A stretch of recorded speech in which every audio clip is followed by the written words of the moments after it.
Let me introduce your host, Fino and Sasha, the legit king. It's the start of the show, time to walk through the smoke. When I enter the ring, I jump over the ropes. I feel like Mysterio, I ain't no joke. Titles, I held them both, call me Chris Jericho. Time to cash in my money in the bank. Just like Sheamus when he beat Roman Reigns. Meet me in the cage, like Undertaker when he met Kane. I don't play games, I'm no Triple H. The crowd screaming, you rock like my name's Dwayne. The crowd screaming, you suck like your Kurt Angle. In the ring, I'm the boss just like Sasha Banks. So you'll get whipped like the intro from Sable. King of my stable, don't matter the label. Smackdown or Raw, you get put through a table. Pushed off a ladder or choked with a cable. Throw me a chair, I'ma give him a facial.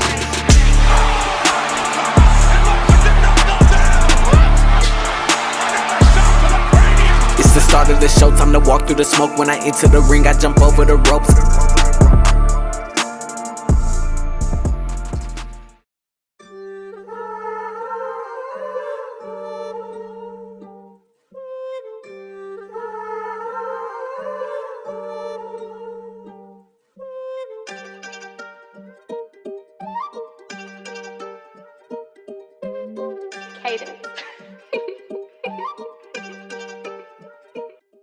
What's up, ladies and gentlemen, and welcome back to the Wrestling Podcast known as Ring Champs. I am one of your hosts. It's your boy, Just Fino. And of course, I am here with my co-host, the one and only Sasha, the legit king. Sasha! Say what's up to the people. What's up, people? It is Rumble Week. I'm excited. I know I'm not usually the exciting one, but I'm excited. This is my favorite week. One of my favorite weeks of the year, I should say. So, yeah. For sure. It is for sure Rumble Week. This is episode 2 of season 2.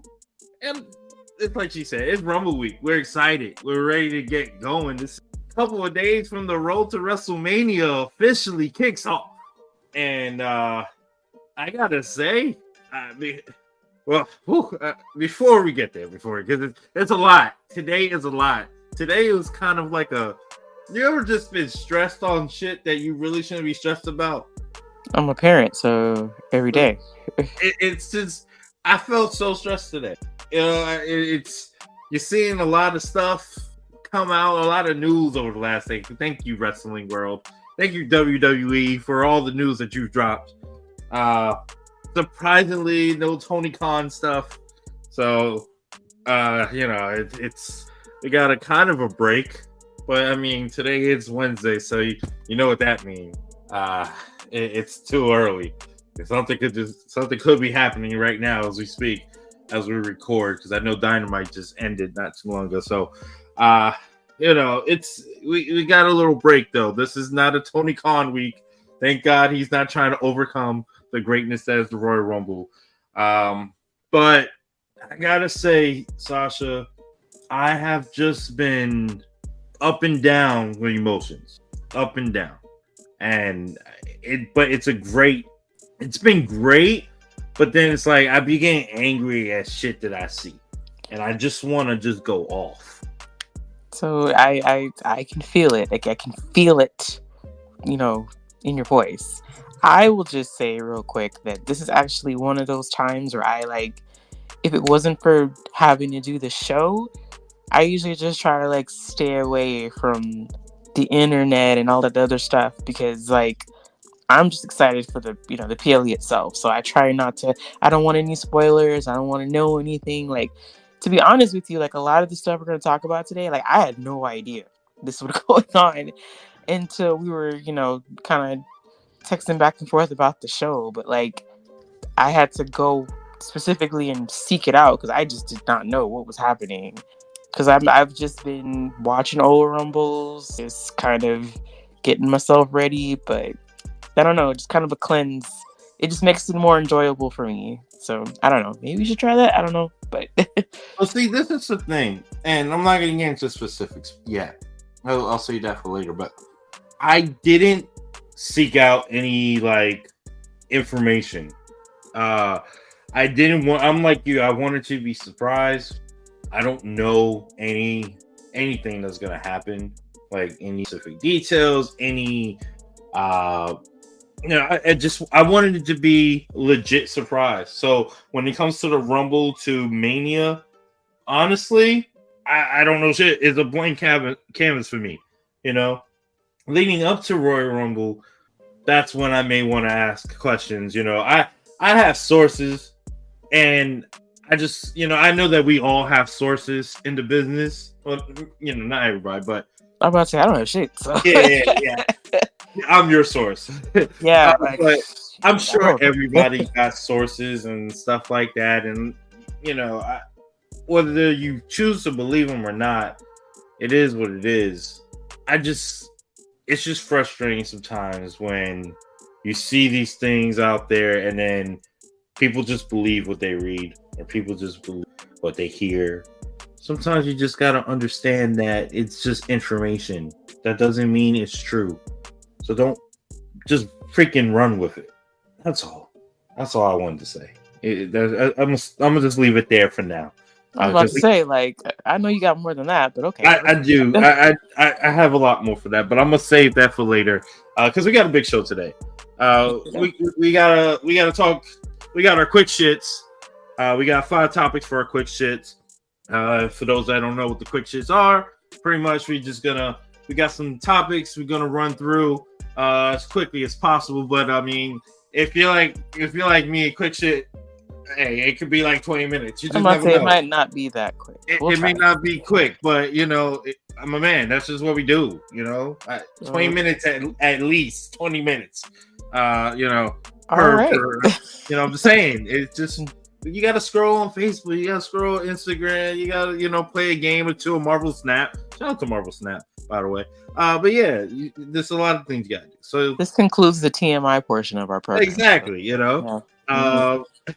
And then today we're all about the road to WrestleMania. So we're going to be starting today with our main topic, talking about the Royal Rumble. We're going to talk about favorite moments, you know, our favorite Royal Rumbles in general. You know, we're also going to be talking about our expectations, our predictions, and beyond, you know, because everything starts with the Royal Rumble. We start to know the beginnings of the WrestleMania card, at least the top of the card for sure. So we're going to go ahead and give our predictions and stuff like that about the Royal Rumble. So let's go ahead and kick it off with the first quick shit of the day, because this is a huge damn deal. And Sasha, I don't know. It's like you said, we were texting about it, but this was something that I saw at work and I literally had to leave my job and take a little walk because I was just in shock. I was literally speechless. But Netflix and Chill just got expanded. It's going Raw. Monday Night Raw is now going to be on Netflix starting next year. Holy shit. Did anyone see that coming? Because I damn sure didn't. I'm just happy it didn't go to Amazon Prime, because I'll tell you what, I was not shelling out any money to pay for Amazon Prime. I'm actually cool with it being Netflix. I was shocked too, but then, I mean, to me, after them just selling the company, period, very little shocks me anymore. Like, I think that was the biggest whoa moment for me. So this was like, okay. And then I saw how much they got, and I'm like, okay, yeah, makes sense too. Speaking of what they got got $5 billion over 10 years. So $500 million a year, which is double what they were getting for USA. Absolutely mind-blowing. So Netflix is going to have Raw. They're going to have replays of SmackDown and NXT, because you got to remember, guys, that CW is going to have NXT live, and then USA Network is going to have SmackDown. And they're just all over the place. So they're for sure going to have replays of NXT, because I don't have cable, and I don't even have like basic. Like, we just use streaming in our house. So so they're gonna have all that. They're also gonna have the PLEs as well. So pretty much what Peacock has, that's moving to Netflix. Oh, I didn't know the PLEs were going to Netflix. No more everything PLEs on Netflix. The cock. Wow. Yeah, Netflix is gonna have everything. The whole library and everything. Now, I would imagine that Peacock would still keep some of it, because since they have SmackDown, I don't know if they're gonna have. I'm sure they'll have the SmackDown on Peacock though, because, like I said, USA is still getting SmackDown. But from what I read and from the interviews with Ari Emanuel, who is the CEO of TKO and all that, and in Denver. Yeah, they're gonna have the PLEs and everything. Well, that's So convenient because I mean, I don't really use Peacock for anything but WWE and watching SVU reruns. Like, I really don't watch anything else on it. And maybe when Housewives is on, but other than that, no. yeah, So, that's pretty it convenient. sucks for me because I don't have Netflix, so now I actually got to buy it. So, and the price hikes already started, so it's I think now I want to say it's about $20 a month. I didn't do my research on the Netflix price. I forgot about that. I cannot reveal how I have Netflix, so I'm just gonna keep my mouth shut on this. But my kids do like to watch their stuff on Netflix, so that's, like I said, that's pretty convenient. So I'm okay with it, and that's a pretty huge deal. I think that's very smart. Like, it's still their flagship show, and I mean, streaming is big. Like, it's not going away. Like I said, we cut cable years ago, so it's just smart, I think. And like I said, with my move and everything, and trying to catch it on YouTube TV, like, I don't get to watch it until maybe 3 hours. Well, obviously Raw 3 hours after it plays, because it starts at 6 over here. So it'll be kind of nice to be able to watch it live instead of having to wait until it's over and then watch it at 9 o'clock at night. So Right, and from what I understand too, it's commercial free. So I don't know if they're going to be sticking to 3 hours, or is there even going to be a time limit thing? Because I'd imagine so, since it was live. But I mean, well, I've what I gotten mean used is to the like 3 hours though. Yeah, no, I am too. But what I mean is like, could it be that maybe they don't go 3 hours, maybe one week because it's commercial free. Commercials usually are what, an hour of the 3 hours, or some like 45 minutes. I think for like 1 hour show, like kind of when I watch my SVU reruns, it's like 44 minutes, and they don't really have commercials, so that just cuts about 16 minutes off. It's like 16 minutes an per hour. So that's like 45, almost an hour. So 45 minutes worth of commercials that you cut off. Do they lower? Are they going to cut Raw to maybe back to 2? Do they keep it at 2 hours and 15 minutes or 3 hours? Do we get longer matches, or is that potential to be? We'll have filler. Like, there's a lot of questions that are gonna be asked about this once it starts. Obviously we're probably not gonna know till that happens. That's in 2025. I know that in October that's when everything switches as far as SmackDown and NXT. NXT will be on CW starting in October. SmackDown will be on USA Network starting in October. So we'll have some beginnings of the switches. But yeah, it's a big change. That's a huge change. It's just a streaming place. It's the number one streaming place in the world. So there's going to be more eyes on the product. And if you listen to their board members and all their interviews that they've had over the last 2 days, that's what they're trying to do. It's just expand. So pretty smart way of doing it. Yeah, it is definitely a crazy way, and it's a good thing. So overall, good job to WWE for that's a hell of a fucking deal that no one in the world expected.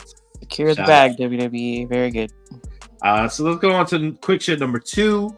And speaking of breaking news from WWE, The Rock, the great one, the People's Champion, he now sits at the head of the TKO table.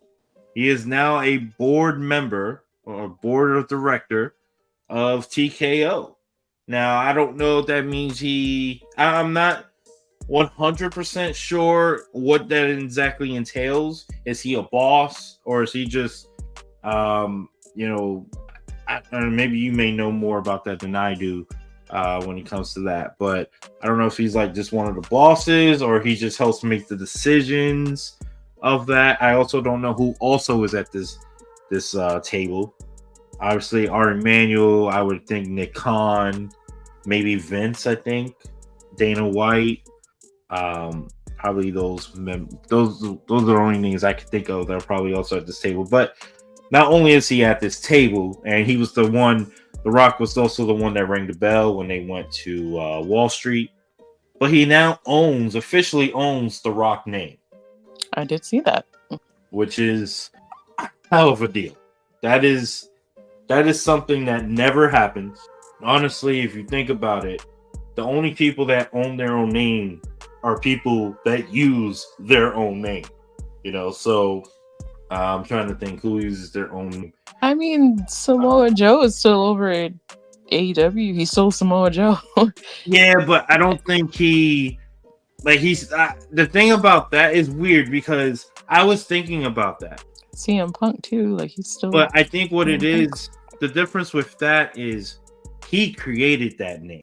This is a name that was made for The Rock. Vince created Vince always owned it, or WWE, I should say. They 100% own that moniker. So now The Rock, it's the first time I don't know if it's the first. Well, it's one of the biggest times that is $1 billion name. Now The Rock owns it. I guess my curiosity would be, I wonder why now? What changed or what happened where they're like, okay, it's yours now. That's just something that would be kind of fascinating to hear about. What happened and why did they own the name now? And why does he get to own the name now? Well, I think that The Rock, from what I understand too, The Rock tried to get it. He tried to get that name, and they had I guess there was a rift between WWE and The Rock at one point.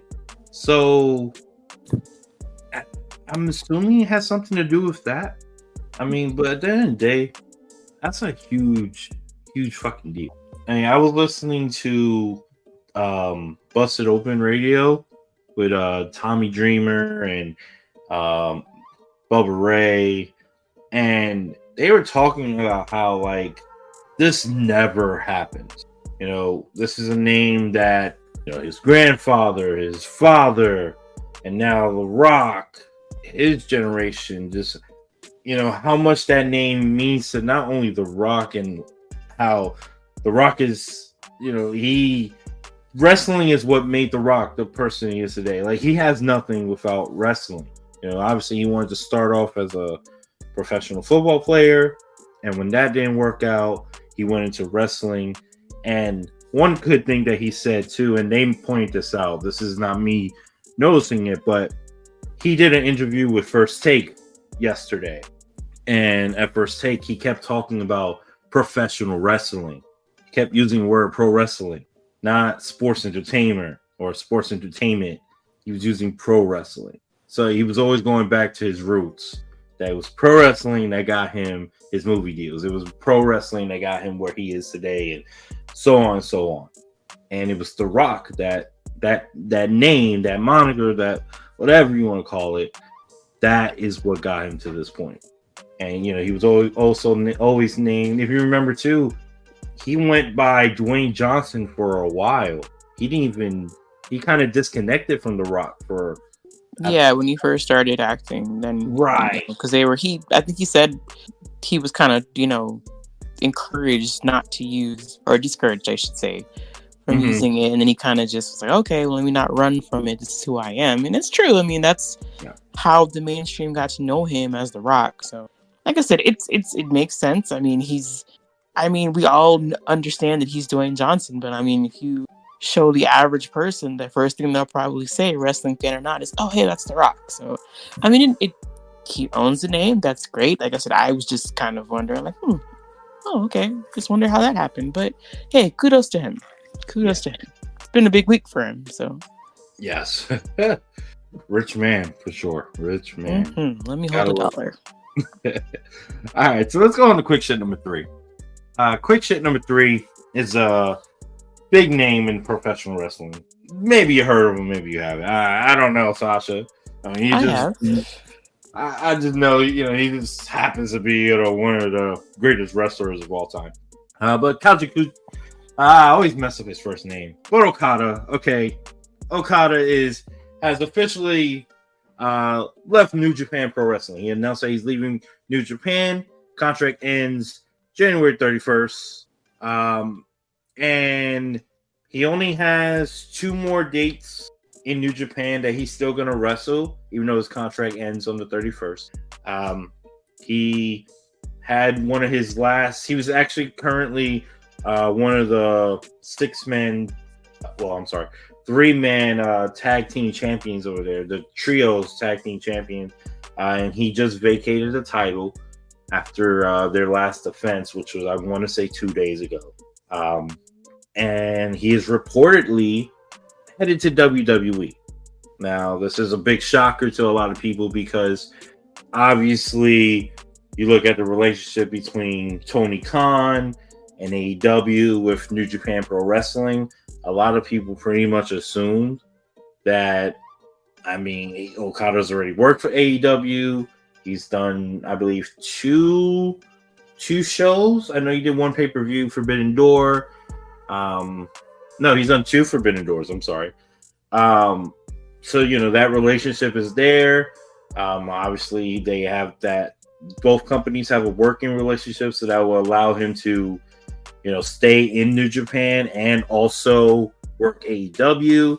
And as far as a living aspect, he can also live in New Japan. Not live in New Japan. He can live in Japan and just work several, certain shows in AEW. Well, I'm sure getting paid very handsomely. So the whole news is reported he's heading to WWE, and he may potentially start in NXT. Sasha, what you think about that? I don't see a problem with it. I mean, lot to me, just spitballing here. This might be more for the casual fan, as well. I am aware of Okada, but I am not as familiar as a lot of my fellow hardcore fans, maybe. And I think especially, and this is not a bad thing by any means, I think the main roster is so stacked right now. So stacked right now.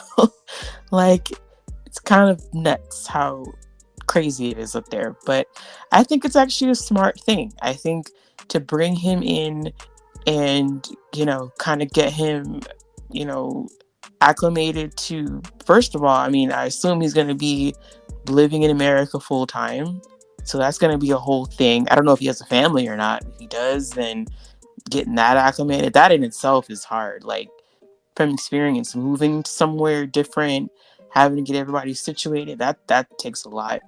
Yeah, and like I said, it would definitely be a great thing for the NXT. I mean, they're killing it down there. To have somebody with his experience, his pedigree down there, that would definitely be cool. Just imagine, like, Dragunov running into him, Braun, Breaker, being like, that's bananas, And I think for people that kind of were up in arms about it, like, you got to remember your Finn Balor's, your at the time Kevin Steen's, your El Generico's, your Samoa Joe's, your Shinsuke Nakamura's, they all went through NXT. So it's not, just because NXT is definitely more of a breeding new talent than it probably was in the beginning, still doesn't take away from it. They're still doing amazing things down there. And like I said, it's just getting him acclimated. He's been in New Japan, he's worked AEW, but WWE style is very different, and it worked. Like I said, it worked for Shinsuke and them, so I don't see why it'd be a problem. And I'm if he does go to NXT, I think that'll be a cool thing, because somebody like me, I like to make my own connection with a wrestler. I understand they've done a lot of things beforehand, and that's great, but I like to just see them with my own eyes and form that opinion myself. So I'm all for it. I think it's cool. All right. This is the thing, though. I get what you're saying. I really do. And I think Shinsuke is I'm glad you brought up Shinsuke, because this would be similar to that. When you got someone of that stature, when Shinsuke came in, I didn't really know about New Japan like that. I didn't watch it regularly. I heard about it, but never actually paid attention to it. It really wasn't until Shinsuke came over that I really started paying attention to New Japan because I was curious about him, and then I heard all about the Shinsuke and AJ Styles and all that over there in New Japan. So it's interesting you bring him up. The only thing I have to say about that, though, where I can kind of play devil's advocate to it, is that the NXT then is obviously a different NXT than it is now. Right, absolutely, yeah. NXT now is really more of a training center type. It's still great, but it's you can tell it's the development. Whereas NXT Black and Gold, honestly, you couldn't tell if there was development or not. It was a different era. I don't think that a man like Okada, his stature, a guy that is wildly renowned as the best wrestler in the world by a lot of people, who's been, the number one ranked wrestler in top 100s for multiple years, a legend of the game, basically a legend of the wrestling business. Now, I know he's not the casual's not going to know who he is. I get that, but it's one of those things where you have to put him. I feel like you have to put him in main roster immediately, and it is up to you to get those people to get to know him quickly. It's like putting Michael Jordan in the G League. I mean, I get what you're saying. I think sometimes we forget, like, Black and Gold.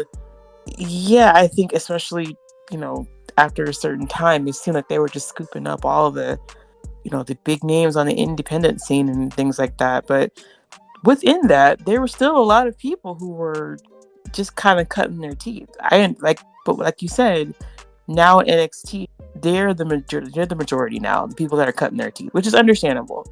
But I mean, there still was a time where a good chunk of the roster was, still relatively new, trying to find their way. And you had that wave of independent wrestlers come in. So, I mean, I get what you're saying, but like I said, if the decision is made to put him in NXT, I'm not mad at it. And like I said, I think it's a positive thing. You have somebody of his pedigree to come in. You have all these new faces there. I mean, that's going to be invaluable experience that they can get working with somebody like him, because as much as you have like your Shawn Michaels, your Norman Smileys, your Terry Taylors, your William Regals, which yay, he was back on TV this week. But I digress.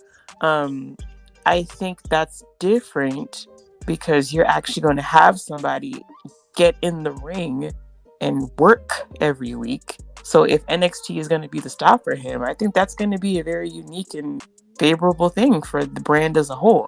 I'm not saying keep him there for a long time, but if he kind of pops in, that's a big thing.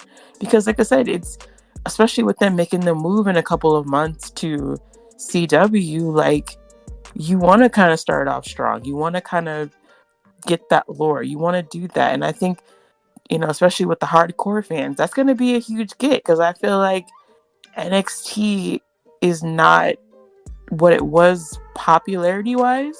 Because like I said, I've been binge watching a lot of the NXT takeovers, and I mean, if you remember, like, a lot of the takeovers, they were going to arenas and like selling them out. Like, you see how it's Rumble weekend this week, they would have normally had a takeover in an arena, sold it out, 15,000 people. They're not necessarily doing that anymore. And I think bringing somebody like Okada in would definitely kind of maybe help to sway some more of the fans that, are definitely into, watching other promotions and other brands, kind of get them to maybe poke their heads in and see what's going on in NXT, to kind of maybe start to regain some of that following that they may have fallen off a little bit. So, like I said, if it's a stop for him, I'm okay with it. Either way, I think he's going to be fine. But I can definitely see the benefit in NXT. So, I guess it is one of those things. Like, I mean, we'll agree to disagree on it. I don't. Yeah, I'm not mad at it. I don't know. I think if it was just anyone else, okay, I can understand, but not him. But And then, like I said, we I'm have a to big look at it fan of. from. I'm a big fan of it. Yeah, like I said, sometimes we have to kind of take the glasses off, and it might make sense to somebody who follows it more in depth like we do, but to the casual fan, like, they're not gonna know who he is. So And I let me understand just.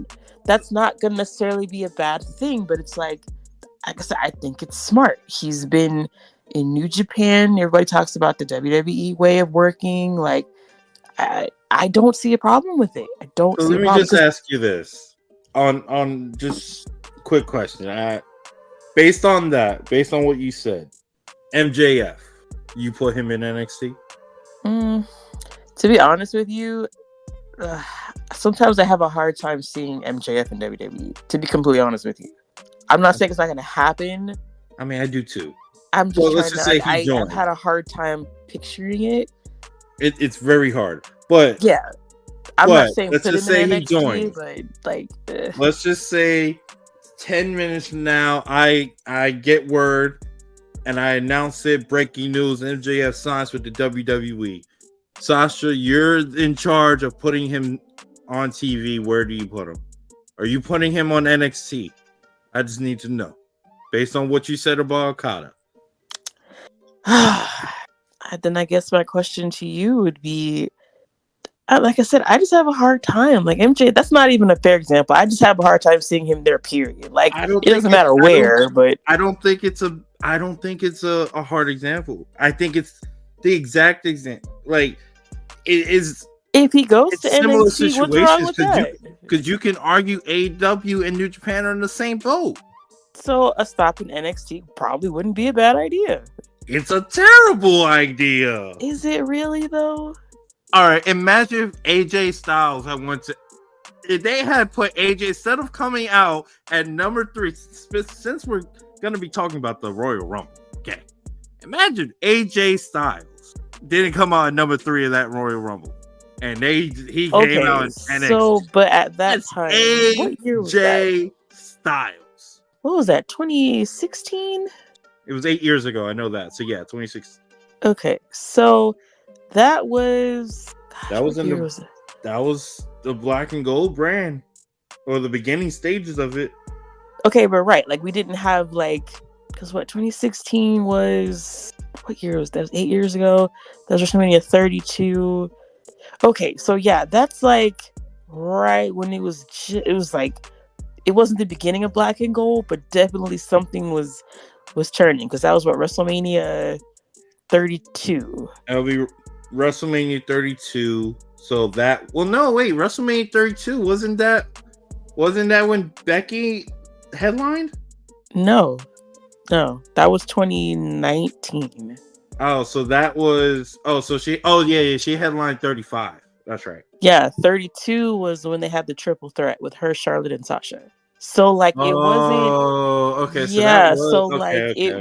was, because that was like when KO got called up, when Sammy got called up. Like this was just like when it was about to hit that sweet spot, like Finn and them and Samoa Joe. And remember, That was in the Shinsuke middle of debuted the that. Black and Gold. No, I'm not saying it was in the beginning of. I'm just saying when they were starting to really hit that. Yeah, because that's before like the Adam Coles and all that. That was way before that, because that was the weekend that Shinsuke and them debuted, because they were in Dallas.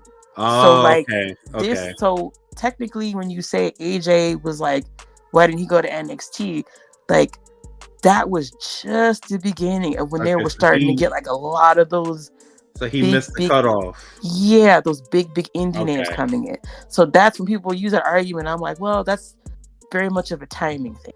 Yeah, okay. That does make sense. So like it seems so. First off, it's hard to remember that he's been in WWE for 8 years. Yeah. So it's also But go ahead. I'm sorry. But yeah, I mean, NXT's not what it used to be. We've all accepted that. But if MJF did come and he was in NXT, like, okay, like like I said, I think we all have to remember, before that big boom period, a lot of those wrestlers were just It was still very much it started off as developmental, obviously, and then it morphed into something different, and then they're going back to developmental. I'm not saying they need to go back to black and gold. It's never going to be that way again, but sometimes it's not a problem to have that kind of experience come in, and especially MJF. Like, I think with him, and this is not to disparage his talent whatsoever, I think he's very much of like, I don't even know how to say it without seeming like I'm disparaging it. He's in a very unique situation where it's like there's a lot of talented people in AEW, but he's one of the ones where it's like he's gotten that consistent spotlight. He stands out. You know, a lot of people, you know, they kind of rely on the flash and all the other stuff, where he's very much he's a talker. He's very unique in the sense that he can talk very well and everything else. I think the hard part about me seeing him in WWE is I'm trying to see where he would fit, because I feel like, and I don't think there's a way for me to say this, and I'm just gonna say it, and I want you to just go ahead and say it, because you're about to say some disrespectful things, and I'm not gonna say anything disrespectful. I would say, about to say it. Go ahead. No, I would say that there are more well-rounded performers, if that makes any sense. I don't think that's disrespectful to say that there's more well-rounded performers. I know we're going off topic, but what? Because you opened the door, I'm curious. Here we go. I am just curious. And I'm not saying, again, I'm not saying anything disparaging about anybody in AEW. You could be. You could be. That's why I want you to, because you opened the door, I'm just going to ask you. When you say well-rounded, what do you mean? I mean that quickly explain that. Okay. So when I say well-rounded, you're not just you can to some degree articulate. I'm not saying you have to be like The Rock or Ric Flair on the mic, but you are able to articulate coherently on the mic. You are able to wrestle. You are able to use decent psychology. You have connections with the crowd. You have a pretty good foundation of what your character is. Would you debate that there are more well-rounded, with that being my definition of a well-rounded characters in WWE versus AEW? Yeah, but we're not talking about AEW. We're talking about him. I know. And what I'm saying is, for him to come, it's easy for him. Let me not say that. There's no one in AEW more well-rounded than him. Right. So he's going to stand out more because he's very well-rounded, right? Right. So if he goes to WWE, he's going to fit perfectly. Okay, fine. But that's why I say go to NXT. And see how he does, because then again, you can't just, that's another thing, you can't just, like in AEW, they kind of let them just say whatever they want, they kind of do whatever they want. It's a little bit more random. Like, how is he going to adjust having to kind of pull it back a little bit? When you're a great, it doesn't matter. Okay, that's just how I feel. Okay, I'm not gonna disagree with you. I'm just gonna say, like, is it talkers? It don't matter. Just tell me what I gotta do, and I'll do it. He'll get us there, and that is just that's. We gotta continue this another time, because you almost ruined the mood. I did not. I said I feel like there's more well-rounded characters in WWE. Well, I'm not saying that he's not. Speaking of people who are not well-rounded enough, okay, let's go on to the next quick shit. And the person I am talking about is Kevin Patrick, who is reportedly out as commentator of SmackDown.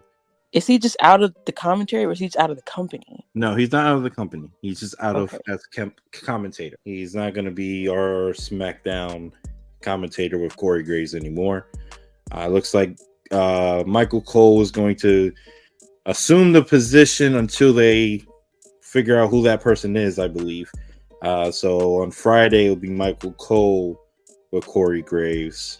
And I don't know if they have decided their new commentator, but I'm sorry, not with Corey Graves. Is it Corey Graves? Or is it, because Wade Barrett's on Raw. Yeah, Wade Barrett's on Raw. Yeah. Okay, sorry.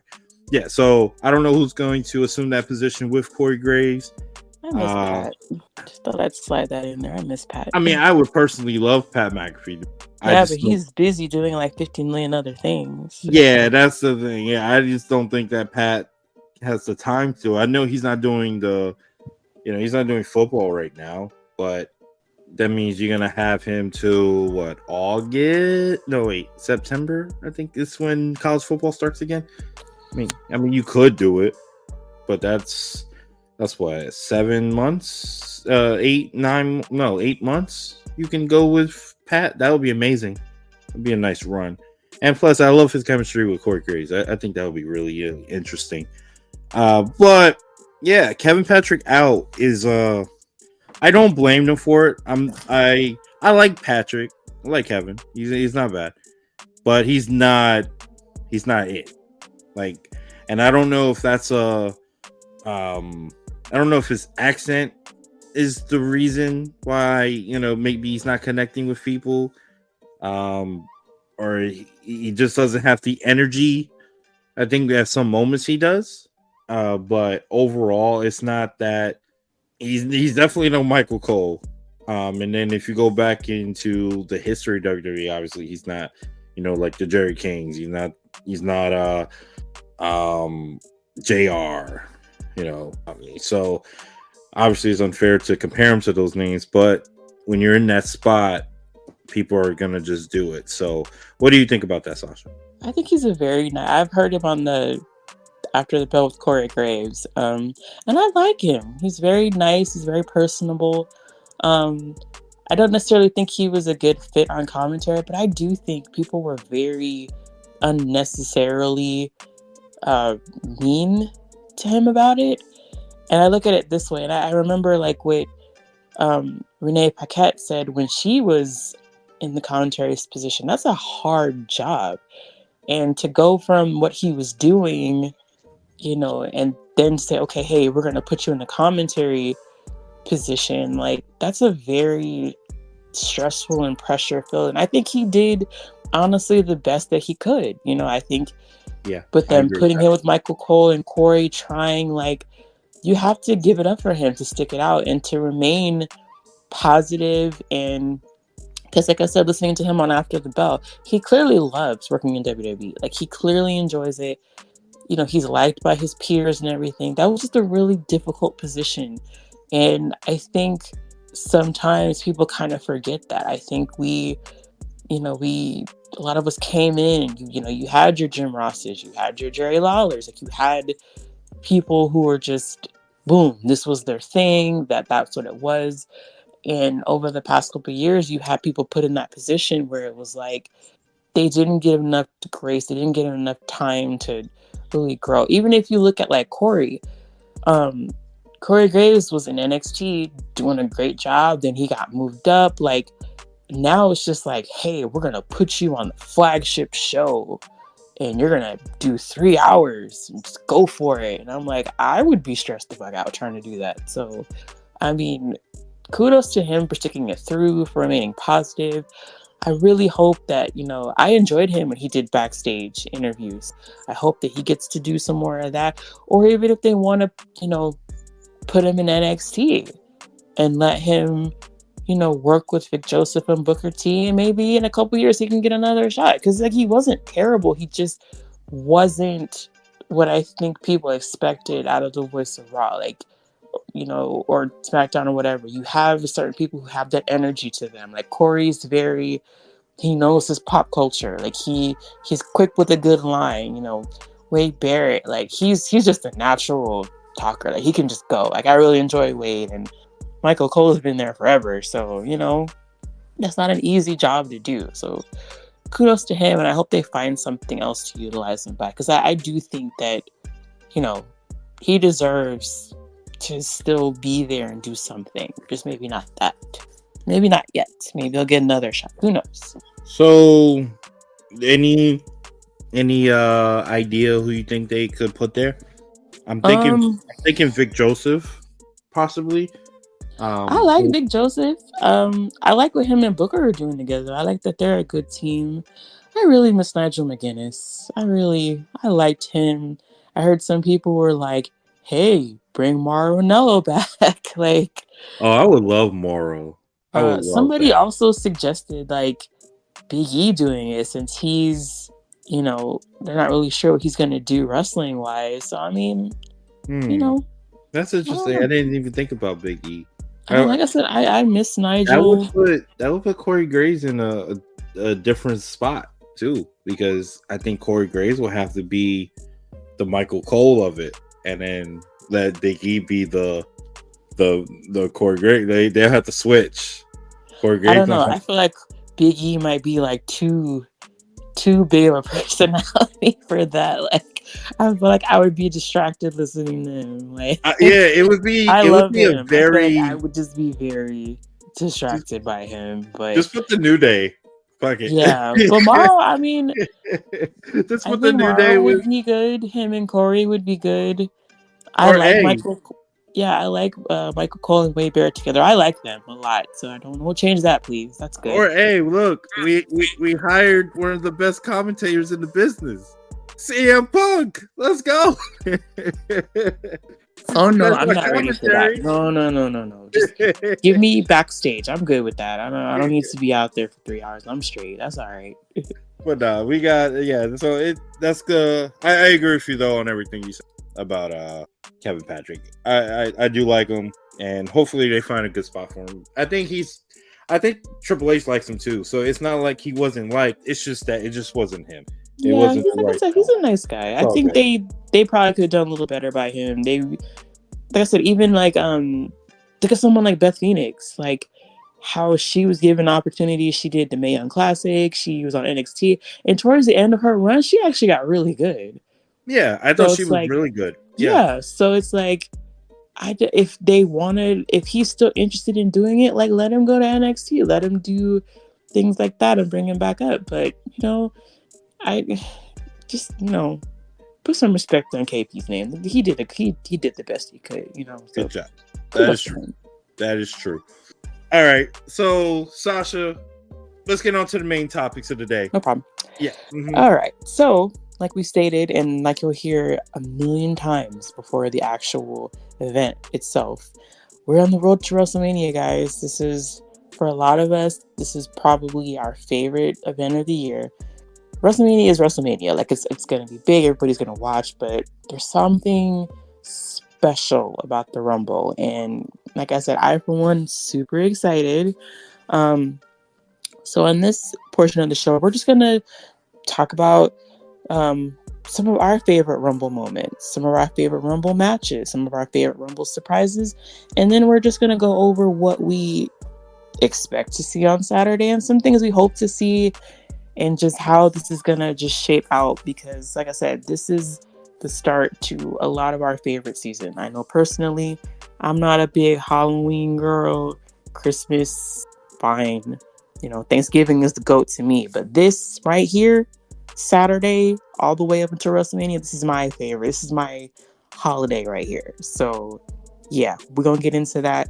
First, let's just talk about some of our favorite Royal Rumble matches. I think this is the 37th Royal Rumble. I think Yes. 37, I believe. Yeah, I believe that's the number. Is it 36 or 37? But 37 sounds right. Okay. So yeah, so 37 events, not necessarily 37 Rumble matches, because remember in 2018 they added 19 they added the Women's Royal Rumble. So we've had a little bit more than 37 Rumble matches itself, but yeah, favorite Royal Rumble matches. Wait, does that count? Does that count the greatest Royal Rumble also? I mean, me personally, I don't count it, but Okay, if we I want wasn't to, sure. I we know can. Yeah, I wasn't sure that counts as one of them. But okay, cool. I mean, if we want to, we can. I just don't, because No, I don't. I was just wondering. I was just curious. Yeah, I didn't know so if they counted it in their official thing. maybe. All right, so let's go ahead and start with some of our favorite Royal Rumble matches. Okay. So, what say you? What are some of your favorite? I think we might have a few of the same one. All right, so my favorite one is the return to Madison Square Garden, 2008 Royal Rumble. Oh, that was a good one. That's probably my favorite one. That's Starts off with starts off with the Undertaker and HBK, which was the duo that ended the previous Royal Rumble, where the Undertaker won. And it was just a hell of a match. It had surprise entrance from Roddy Piper, Jimmy Superfly Snuka. What I also loved about it, that it had a mix of like past greats, current greats, and then like the future. So you had, you know, your Batistas, your Triple H's, your Undertakers, your Shawn Michaels, but then it also had CM Punk, it had the Cody, it had Miz, it had Johnny John Morrison. Yeah, John Morrison.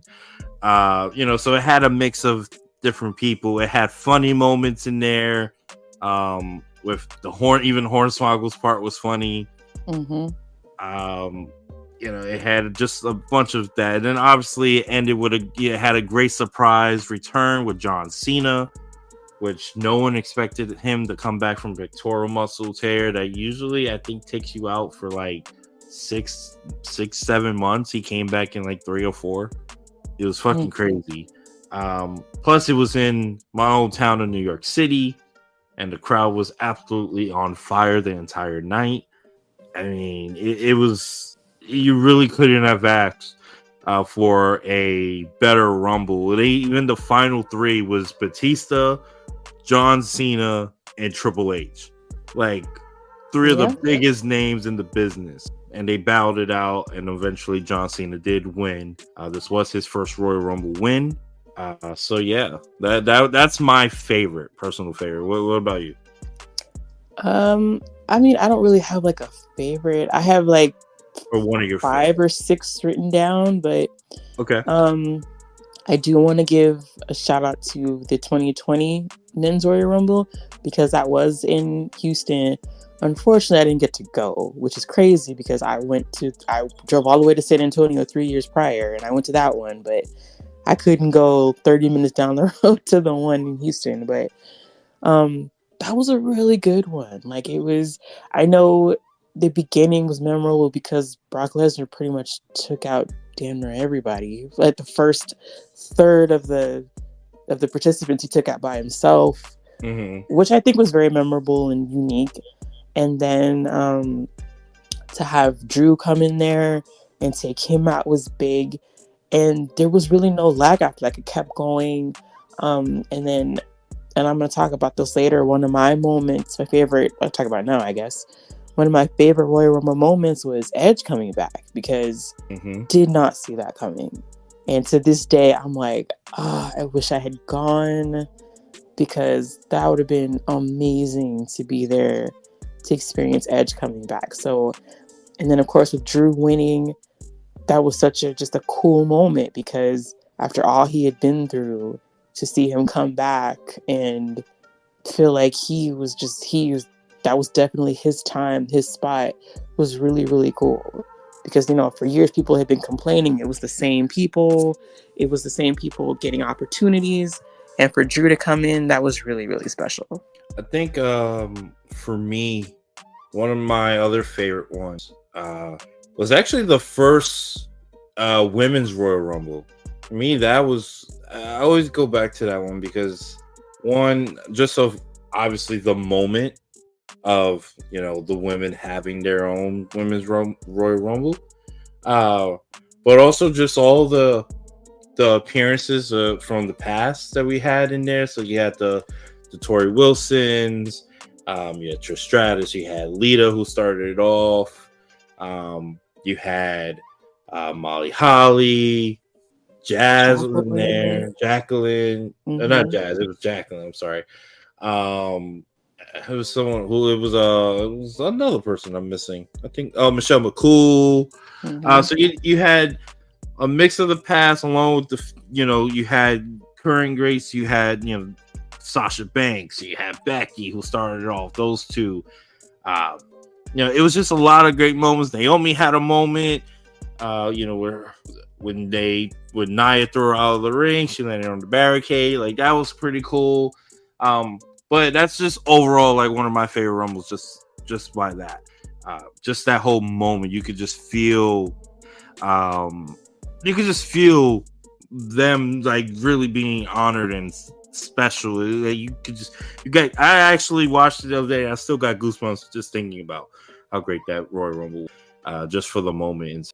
I think it was fitting that Asuka won the first one, too, because she was definitely in the midst of just being that dominating presence coming straight off of NXT. So, I mean, it may not have ended how we wanted when she eventually got to Mania, but I mean, Asuka was, I thought that was a really strong choice. And then it was also kind of cool that Shinsuke won that year too. So that was pretty cool. Yes. And speaking of his Rumble, that Rumble he had was good too. I enjoyed that Rumble as well when you had, the final four was him and Finn versus Cena and Reigns. I thought that was kind of, I like that. You have the NXT versus like main roster guys, and so I thought that was pretty cool. And I want to also say too, you got to add the whole. I don't know if we count this as part of the Royal Rumble, but the way they ended the night with Ronda Rousey showing up too, that just added to. I thought that was a great moment. Yeah, and then I also wrote down that I think they're quite underrated, but like at the the start of the millennium when they had the 2000, I would say the 2000, 2001, 2002 Rumbles, they were pretty good too. Like if you look back, those were pretty. The whole 2000 Rumble was the pay-per-view itself was crazy, but the Rumble was pretty entertaining. They had a lot of fun moments, with Too Cool in there, and then Kai and Ty not being in the Rumble but being they kept this coming out.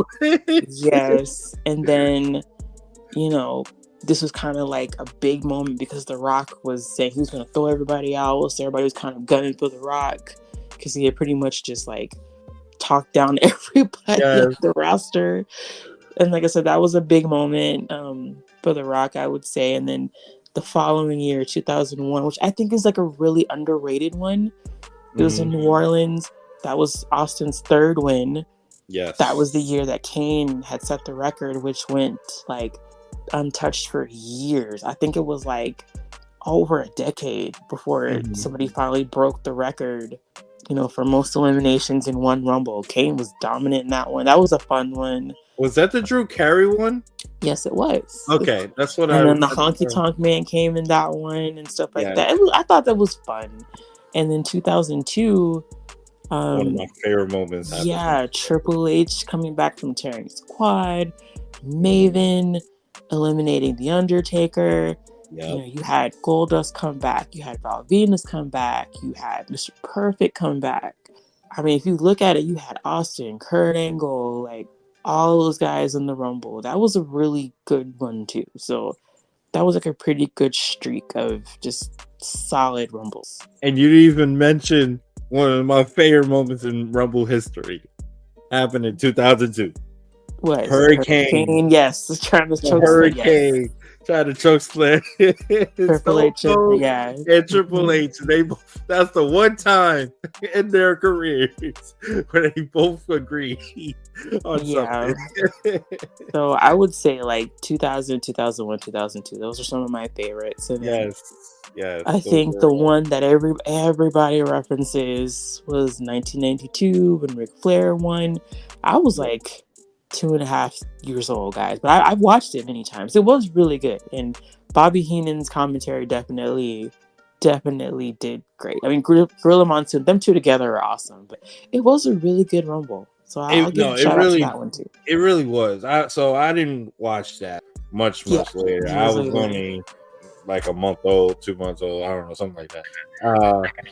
But I go back to that several times because of all the legends that were in there, when you think about 80s and 90s wrestling, like any name you mentioned was in that Rumble pretty much. So it was a pretty special Rumble, and I love the whole story of it because you had Flair who came out. I believe Flair was number 3.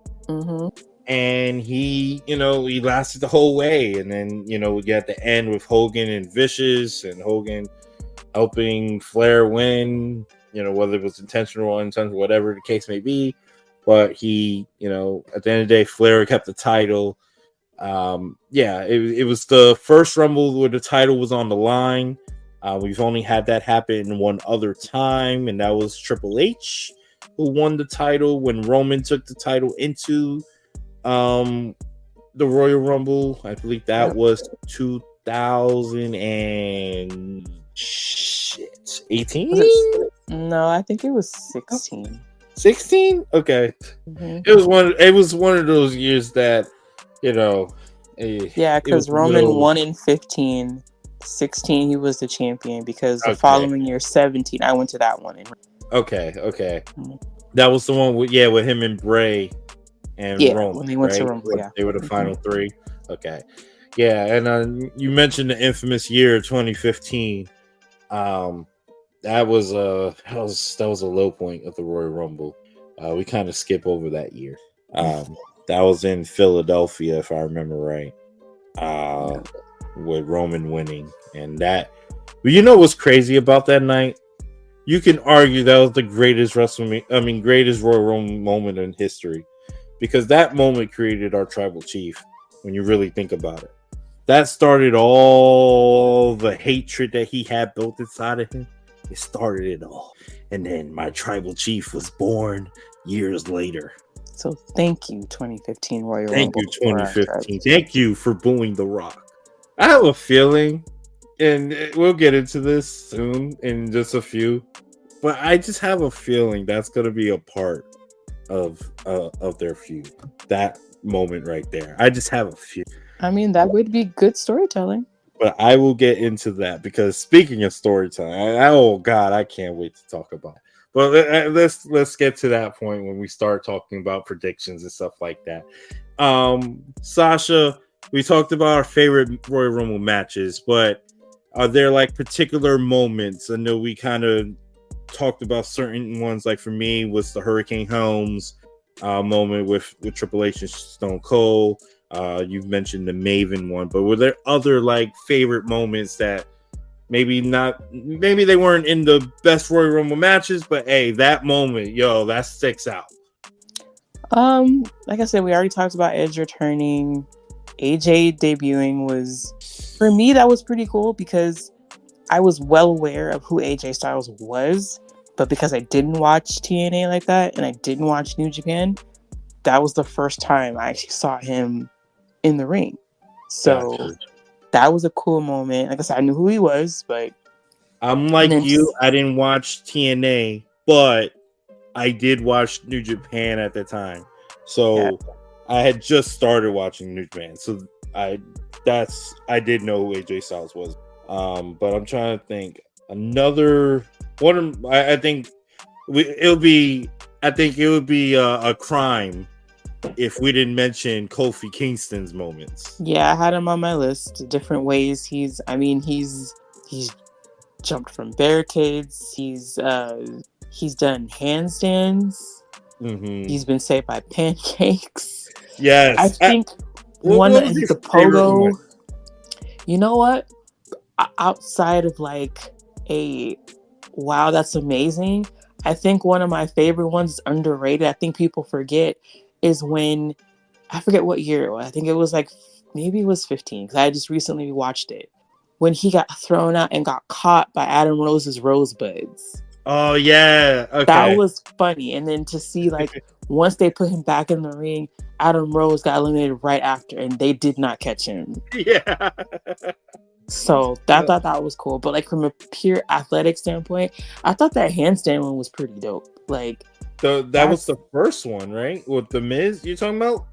Yeah, I think that was pretty cool. That's a lot of strength for you to do something like that. My favorite one is the one where he gets saved when he gets thrown over by Jinder, and his foot, he gets saved by Xavier Woods. Mm-hmm. Then they put his foot on the pancakes, and then Jinder won't let him in. So he does they throw him up in the air, and he jumps from the floor over Jinder in the ring. and Yep. lands like perfectly in the ring, and then he eliminates Jinder. That shit was hilarious. That's my favorite one. So I gotta give major props to Kofi, always bringing the hot fire saves. Hopefully, it seems like it's not a rumble unless Kofi tries to do something in there. Like it's a must in every rumble. When you're writing the story of a Royal Rumble match and you're trying to set everything up, you got to figure out where's Kofi gonna come in to do something funny or to do like a type of save. Like that's awesome. Well, what else you got for me, Sasha? I think it's easy sometimes like to forget that the Royal Rumble is also like a full PLE. Like it's just not the 2 Rumble matches. Like there's other matches, and I think we have to remember like some of the greats. Like we got the Mick Foley Triple H street fight from 2000, and also like the Hardys versus the Dudleys in that tag team table match in 2000. So that was one that I liked. It wasn't in the actual Rumble match, but it was still part of the PLE. And one of my favorite moments ever was it 2022? It wasn't in the Rumble match, but Seth trolling Roman will always be in my heart. I loved that. I thought that was cool. It was the first match that year, actually, of the PLE. So that's always gonna hold a special moment in my heart. I love a good Seth Rollins troll. Well, if you're going with other matches, then you got to go. What is it? Was it Seth Rollins, Cena, and Brock? Was that it? Oh yeah, 2014 or 15, I think. Yes. You got to go with that match right there, and then, if I'm not mistaken, but please correct me if I'm wrong, I believe AJ and Cena also had a match. 2017, because I was there. Okay, so that match was also amazing as well. I believe Cena won the title from AJ at that, but that's one of Cena's best matches of all time. Yeah. So you got to give those 2 matches for sure. Look at that, John Cena can't wrestle. Definitely had 2 of the best matches in Royal Rumble history. But yeah, look at that. So yeah, those definitely 2. You mentioned the you said you Triple H and Foley, right? You did say that one. The street fight. Okay, so yeah, that was also a great match. So yeah, I think that everyone, it's like you said, is underrated because we always forget that the Royal Rumble, our focus is always on the Royal Rumble matches itself because they hold so much weight of not only the pay-per-view or PLE, I'm sorry, but of the whole year. Everything rides on the Royal Rumble. It's not only kicks off the road to WrestleMania, but in a way, it kicks off the whole wrestling year. You see what's going to happen based off the Royal Rumble. Let's look at last year, for example. Cody Rhodes won the Royal Rumble, and obviously he went on to main event WrestleMania. But Gunther came out number 1 and was second to last man standing. And he had the longest reign of Intercontinental Championship of all time. So, we can see what they're going to do, what the careers are going to be by how long people last in the Royal Rumble, their moments in the Royal Rumble. So yeah, you gotta say the same thing with Rhea Ripley too. Exactly. She was number 1 and she won the whole thing. And then look at the year she had. Like, so, yep, same thing. And that's another thing too. When we talk about moments, I mentioned it as one of my favorite matches, Royal Rumble matches. But the women's Royal Rumble, the fact that the women have a Royal Rumble, I just want to bring that back up again because it's really, really amazing. Just to think how it's been 6 of them so far. You had Rhea, Becky, Charlotte, Ronda, Bianca, and who's my other one? Oh, and Rhea. Yeah. And Rhea. So 6 winners so far. It's crazy to think that just 7 years ago we didn't have that.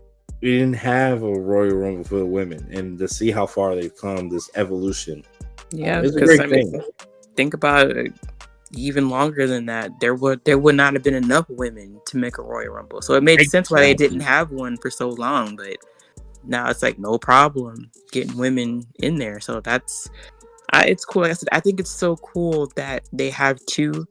And like I mentioned, I went in 2017, and I want to say like they started in, I think the following year is when they started having the women's Royal Rumble. So I just missed the cutoff of getting to see it. So I would definitely want to go back to Royal Rumble and see both of them because it's so fun. It's so fun to see it in person. I recommend if you're a wrestling fan, try to go see a Royal Rumble. It is super fun. You know, that year that I went, one of the one of the biggest things, because that 2017 was like the year of, you know, Shinsuke was real big, so everybody was singing his song. Bobby Roode, like you heard Glorious every, yep, in San Antonio. But the other thing that was big was that year, Ty Dillinger, he was number 10, and that's all like literally before when you numbered, as soon as number 9 came in, people started chanting 10. Like the whole crowd was like 10, 10, 10. So then when he came, it was such a huge reaction. Like I said, it's so fun just to see who's going to come out. Like, go. If you have a chance, go. So I'm kind of jealous of my boy. My boy, he is going to this not WrestleMania. He's going to this Royal Rumble. He's leaving Saturday morning, getting there, spending all day there, going to the Royal Rumble, and then coming back Sunday. I'm so fucking jealous. I told him that. I was like, bro, I'm thinking about killing you, taking your ticket and going. I had thought about it. But nah, I hope he has fun. I know he will. But you brought up a great thing. The next subtopic of this is, you know, you never know who you're going to see. So I guess the next question for you, Sasha, is who have been some of your favorite surprises? Whether it be legends returning, whether it be debuts, re-debuts, people coming back from injuries. You know, what have been some of yours? I have to say, like, Edge was a huge surprise. That was really cool, that reaction. I always like, especially when the women come back, that's always fun. Like, I thought it was really cool when Mickie James came, when she was the Impact Women's Champion. Never thought I'd see that happen. I'm a Lita girl, so I love a good Lita comeback. That's always awesome. When Victoria came back in 2021, that was cool. Yeah. Christian coming back. Gosh, like that's one of the ones that I wish that the crowd was there. Like I always felt kind of bad. Like, man, that Christian coming back and Edge, that's the one that Edge was in and he won. That deserved a crowd. Like I really wish that they had got a crowd for that one. Gosh, I'm trying to think. There are so many that have happened. Man, I'm trying to like run through my head. The year RVD came back was pretty cool. Ray coming back. Yeah. I feel like I'm missing big ones. One of my favorite ones when Diesel came back. Oh yeah, and you see Kofi's face. Like that. I love that one. I mentioned the John Cena one when he came back and won that Rumble. I thought, to me, that was the most shocking one I've ever been like experienced. I remember because I was a huge John Cena fan at that time, so I was definitely not expecting John Cena to show up, and for him to come out at number 30, that was crazy. I'm trying to think. There was I thought it was cool the year that Karma came in because she didn't really last too long in the WWE, but that's kind of a cool bit that she was in it. Beth Phoenix being in it that one year and taking out the Great Khali. Yep. Even Nia Jax, the year that she went in the Men's Royal Rumble and she got RKO'd. Randy Orton is such a... She got RKO'd and then she got the 619.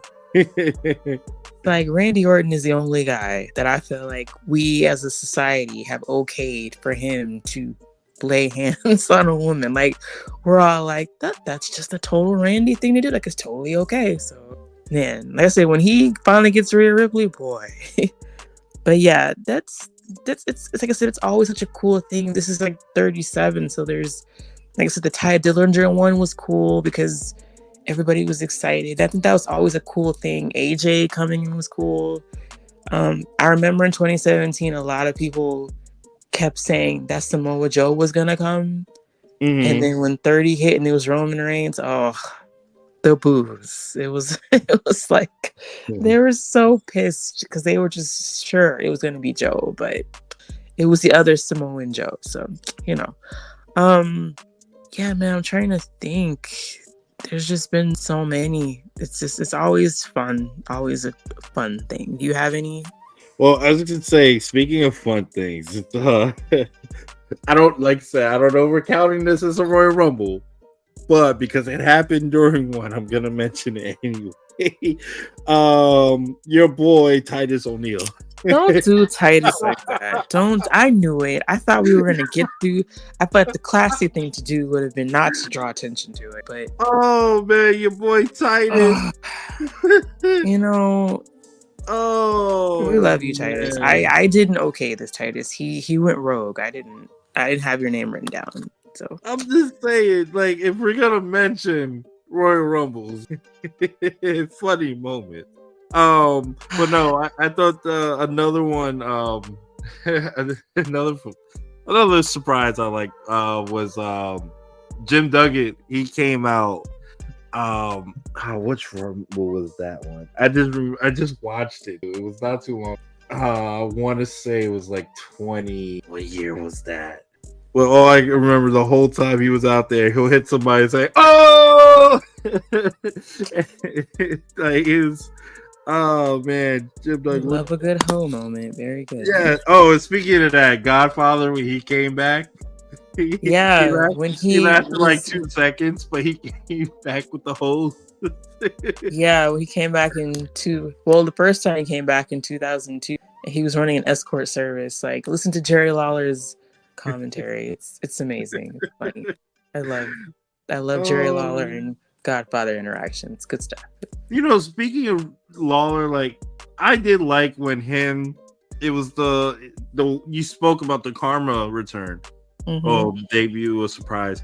That year, so it was Booker T, Lawler, and Cole. They were all on commentary, and they each were a surprise in the Rumble. And the funniest thing was after Cole saw Karma, he jumped out of the ring and he stayed on the apron, and then Booker T and Lawler just pulled him down and eliminated him. And Cole's reaction was like, "I was gonna win the whole thing. You guys cost me a chance at main event in WrestleMania." And I'm like, "What? Shut the fuck up, Cole." Yeah, I was watching one the other day where JBL, he was on commentary and he was in the Rumble. And they said that was the first time that the JBL character had actually been in the Royal Rumble. And he went in, he stepped over the ropes, and he called Michael Cole to get his jacket. And as he did that, I forgot somebody threw him over the top rope, and he just landed and walked right back to the table, put his jacket on, and kept on talking without acknowledging that he got thrown over. Like, he just kept doing his job. So, and the Hacksaw Jim Duggan return, that was at 2012. Okay. All right. So, real quick, who has been some of your favorite winners? I like the Drew one that year. Bianca Belair was a good one. Rhea Ripley I enjoyed. Asuka, Shinsuke, who else? Yeah, I agree with Asuka, agree with Shinsuke, definitely agree with Rhea's. Yeah, I think I'm trying to think who else. Triple H in 02. Yeah, that was a good one. Even Stone Cold in 2001, because that was a time where it's like we weren't sure he's gonna be back, so that was pretty. Let's see, Ray in 2006, because I don't think anybody ever thought Little Ray would do it, but that was such a cool moment. Yeah, man, I'm running down the list in my head. Sasha Banks in 2024. Oh, I'm sorry. Get a hold of yourself. Let's get there. Let's go ahead and get there so you can get it out. Let's go. No. But no. The last one for me, Undertaker 07. Yeah, because I love that ending of it for sure. And then of course the Cena one because that's my favorite one. But yeah, those are some of my favorites. All right, Sasha. So we spoke about the past. Let's talk about the future. And the future is now. It's Saturday. The road to WrestleMania begins in 2024 at Royal Rumble number 38 now? 37? I don't know. I don't know if we figured out that number. But 37, but 37. Okay, so we're Rumble 37. This is, to me, I think that this may be now. I'm just gonna say this may be the biggest Royal Rumble yet, because I think that this Royal Rumble has so much on the line that others do not. Especially with all the deals going on, with the Netflix move, with everything that we talked about this episode leads up to what is happening on Saturday, and it's a lot riding on it. Yeah. I haven't thought of a like I've been going, as I'm watching these past rumbles, as I'm thought about what to say about our Royal Rumble experiences and stuff like that. Haven't encountered a Royal Rumble, and I'm talking about both of them, not just one. Both Rumbles where I literally have no idea where they can go, because I feel like this year they have so many different avenues that they can take. Yeah. That I think I would be happy with any of them. I'll be straight up honest with you. I don't know, but then at the same time, is that a good thing? Is that a bad thing? I would say it's a good thing, because I think outside of the surprises of the participants, it's like you don't want to go into it like last year. Last year I really enjoyed both Rumble matches. They were both really good. Yes. But it was clear who was winning the men's Royal Rumble, and even to some degree the women. I was not shocked at all by the outcome. Not to say that took away from it, because it didn't. But I think it's that extra element to where it's like, yo, you can make an argument for several people that can win because of the work that they've done, like you said, leading up to it. Like, even with the women, like, I know who I'm picking. Like, I'm sticking with my pick, whatever. But you can make an argument for at least 2-3 other people and the women that can win because of how they've been built up. And I'll be honest with you, I have no idea who's winning the men's Royal Rumble. There's a blank space on my paper next to men, because I wasn't even going to use my brain cells to try to figure that out, because I don't know. I have no idea. I'm just going to sit and watch, because, man, there are so many. Oh, it's crazy. I don't even know. See, that's how I feel about the women's.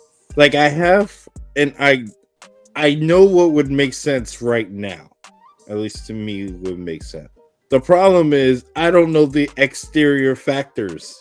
Yeah, there's so much. I feel like, especially with the women, like, I think with the men, I don't see anybody from the outside really coming in. I think people that we would naturally assume are in the match, those are the people that we can make an argument for.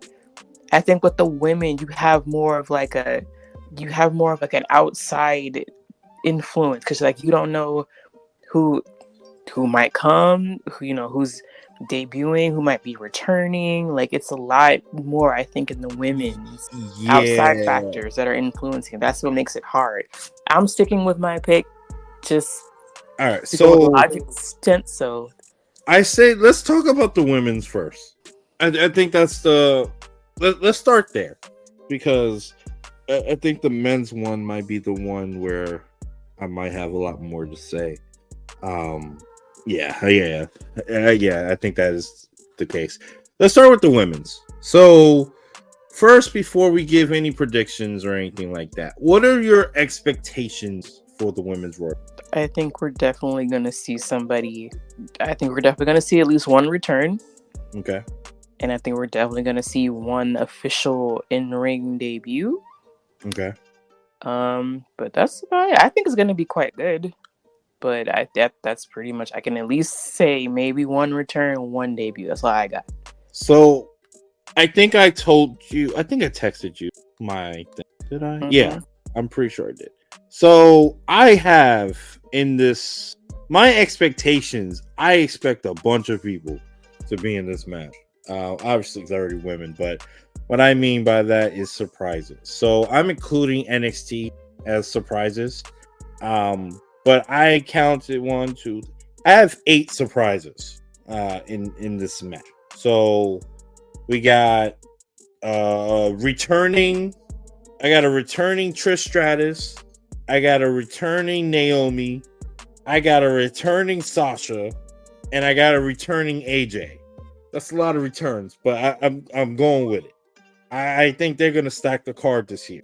I got from NXT. I got 3, first time main roster debuts, I guess you can say.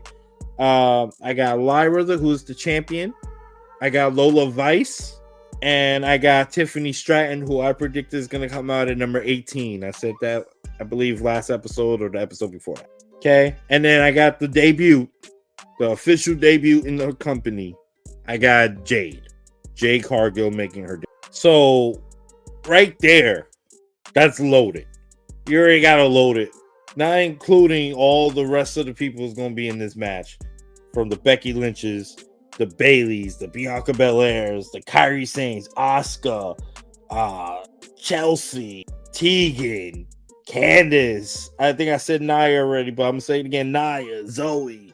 So, I mean, that's just me personally. I'm expecting at least 8 NXT returns debut women. That's how much expectations I have for that match. I think I'm setting my expectations a little lower because while your expectations would probably make it the most memorable women's Royal Rumble match ever, if all of that were to happen, I think I'm a little bit more conservative because I feel like that's a lot to expect. And like I said, I don't know, especially like, I think the one that's tripping me up the most, well, the 2 that are tripping me up the most are AJ and Sasha. Like, I feel like one is a little bit more likely than the other one. Which one? I'd have to give it to AJ. Like, I'd have to give it to her. I know people are like, oh, it's not, but it's like, I'd have to give it to her. I feel like, especially if it was going to be a one-off, because obviously I don't see her coming back full-time. I've seen pictures of her. She's in amazing shape. I know that's different from ring shape, but I think that would be like a cool little... She's in ring shape. I can tell you that. Yeah, like I said, I'm just pointing out that there were 2 different things. But like I said, I would give the slight to AJ a little bit more, especially with Punk being back. I'm not saying that him being back is the complete reason why she's coming back. It just seems like it's been a good amount of time she's been gone.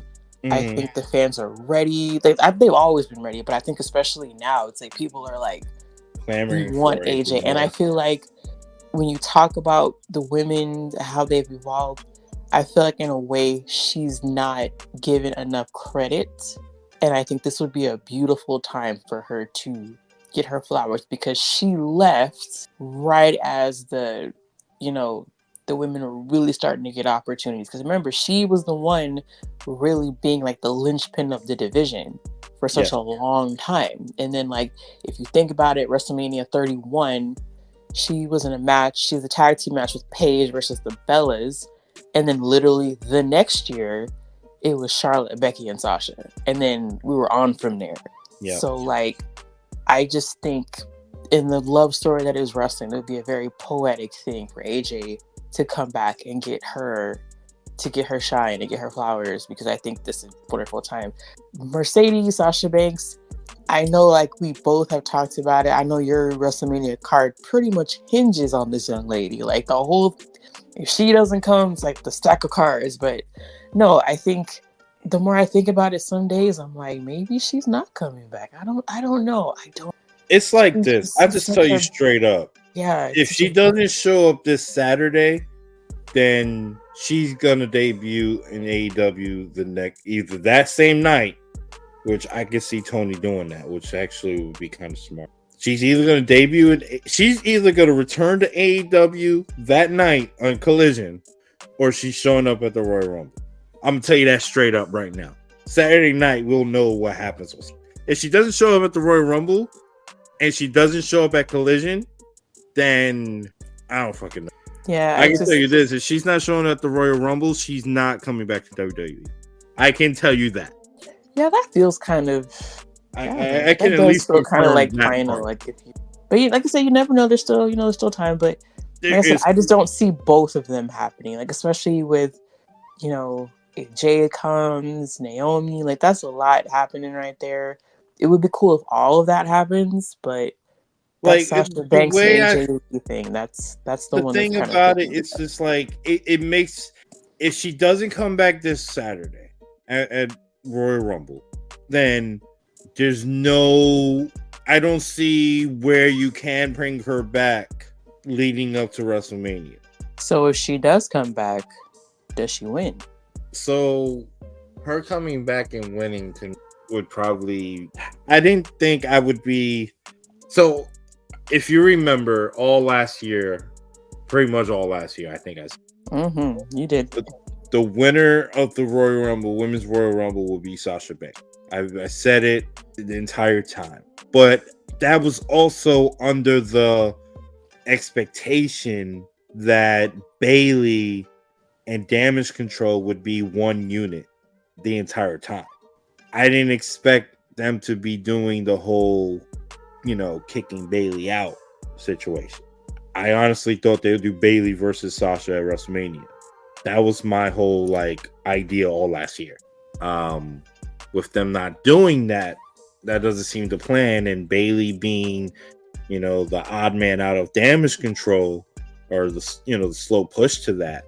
It's hard for me to say that Sasha's going to win the Rumble. I honestly can see Bayley throwing out Sasha to win the Rumble. So that would be my official prediction.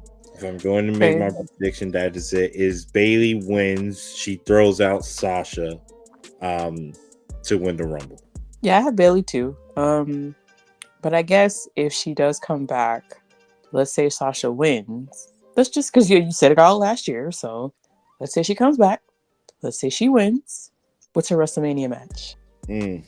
What is her WrestleMania match now? If she comes back Saturday, she wins.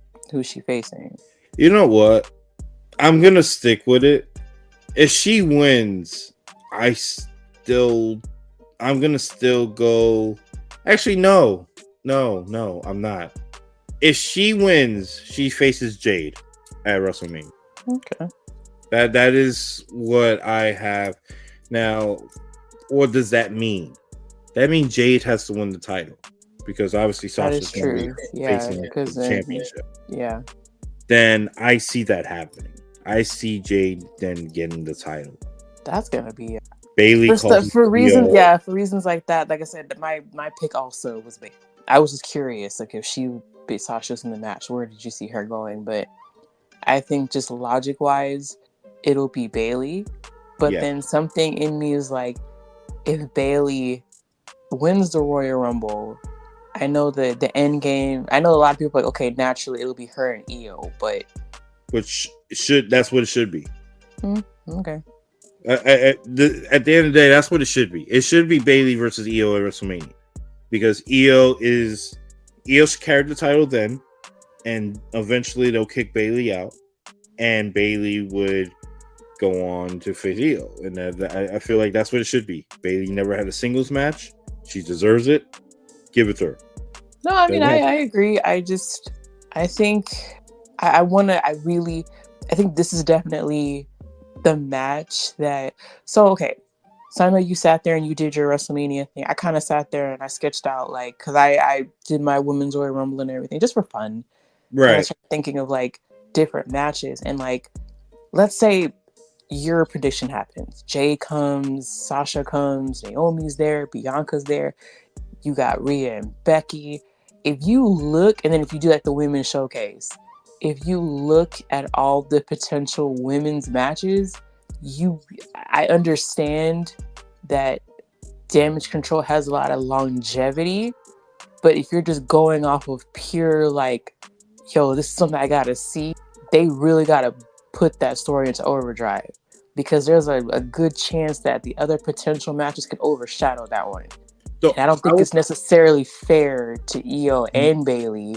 So they really got to put some muscle behind that, because you're 100% right.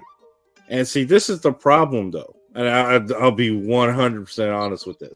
There's going to be if what I say is right, then there's going to be a lot of unhappy people, because can we say that one match that's locked in for sure is Becky and Rhea? I would say so. Yeah. Okay. So you got that locked up. So these are the odd people out right now. Bianca, which is crazy. Bailey, Io, a potential Sasha Banks, a potential Jade Cargill. That's 5. Oh, and then let's say Naomi. That's 6. I mean, and she might not be a favorite. And to her credit, I mean, they've done a pretty good job with Nia Jax too. So I think you kind of throw her in there too. Okay, if you want to throw Nia. Yeah, I think you should. So that's 7. Okay. Well, unless we're getting an all-women's WrestleMania, we're not going to have 4 more matches. That's true. Because let's just say I said Sasha and Jade. Right. Well, what the fuck happens to Bianca? I know. Like, when I was sitting there trying to put it together and like on paper, I was like, man, that's... Let me see if I pull up my note. Like, it was the logical thing is what I said. I don't remember when I said it, but I said it. I know I said it. The logical thing would be this: you have Jade. You do Jade and Bianca early, because unfortunately Charlotte got hurt. Yeah. So I was gonna do Jade and Charlotte, but because I can't, let's do Jade and Bianca. Boom. That's your money match right there. So we got 2 money matches: Becky and Rhea, Jade and Bianca. You do Io and Bailey, but you have Sasha and Naomi. You teamed them up in a tag team because they never lost the titles. They gave it up. I was gonna say that. I had that on my list. I was gonna ask you, would you think that would be like a step back? But no, okay. I'm glad it wasn't just me. If you do them for the tag team titles against Damage Control, because I think Damage Control wins the tag team titles this Friday. So if you do that, then we good, because that's another names we didn't mention. We said 7. I didn't even mention Asuka and Kyrie. Yeah. So then we good. Then I just put everyone in their matches. We got Rhea and Becky. They good. You got Bianca and Jade, we good. Bailey and Elo, we good. Naomi and Sasha versus Damage Control, we good. Mm-hmm. Everyone's good. Everyone got their match, and then we happy, except for your girl Nia. But oh well. No, but I mean, you could. But then we also talked about, like, if you were going to bring back, if you wanted to do that, just at least give it some stakes. That's fine. Then we good. Because then if she wins that, and they're like, oh, you can get a title shot, then you've already. I just saved WrestleMania.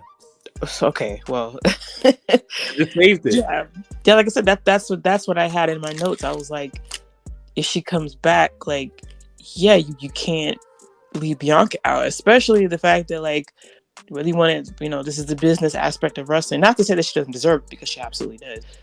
You also got to look at, like, her and Montez have their reality show coming back, so you definitely do want her in a prime position. So, I mean, her and Jade would be big, and you don't want to bring Naomi back and not have her do anything. And I think even if you have Sasha and Naomi in a tag team match, because you made a good point, they never lost the tag team titles.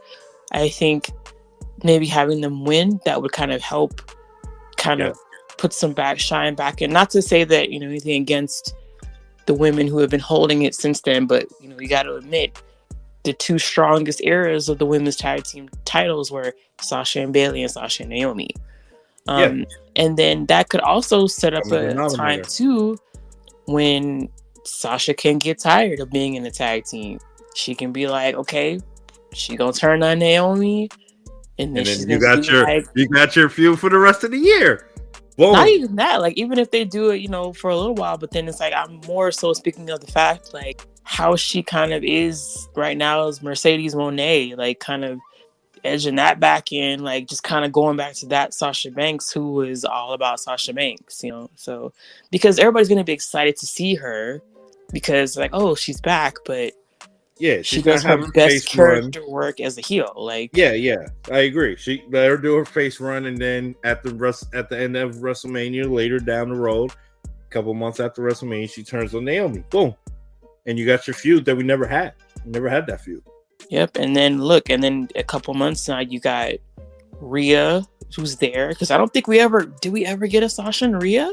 We I don't never got remember that. Sasha and Rhea. We got the draft, so they can be on the same roster. Mm-hmm. Yeah. Then you got Sasha and Becky, and this is a different Becky. Like, Becky's the man. Actually, to be fair, we've never gotten the Boss versus the Man. So yeah, and then you could run Sasha and Bianca back. You could always run Sasha and Bailey back, and then there's always that Sasha and Jade.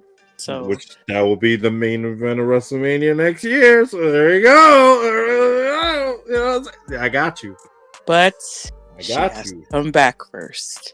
If she doesn't come saying, back, I'm not reporting this, people, and I know people are gonna.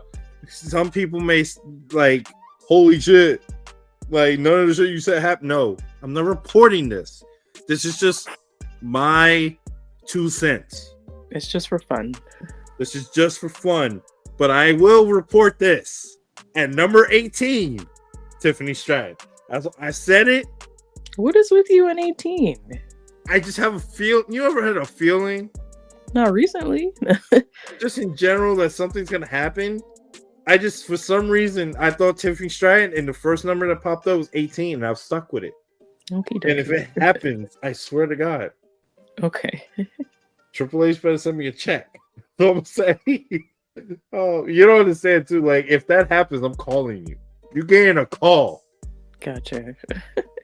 But yeah, no. At the end of the day, people, like, that's just it. We both think Bailey. I have a bunch of surprises. Like I said, 8 names. I think Sasha does return. I think it's time for her to come home. I think Jade comes back. I mean, re-debuts or debuts, whatever you want to call it.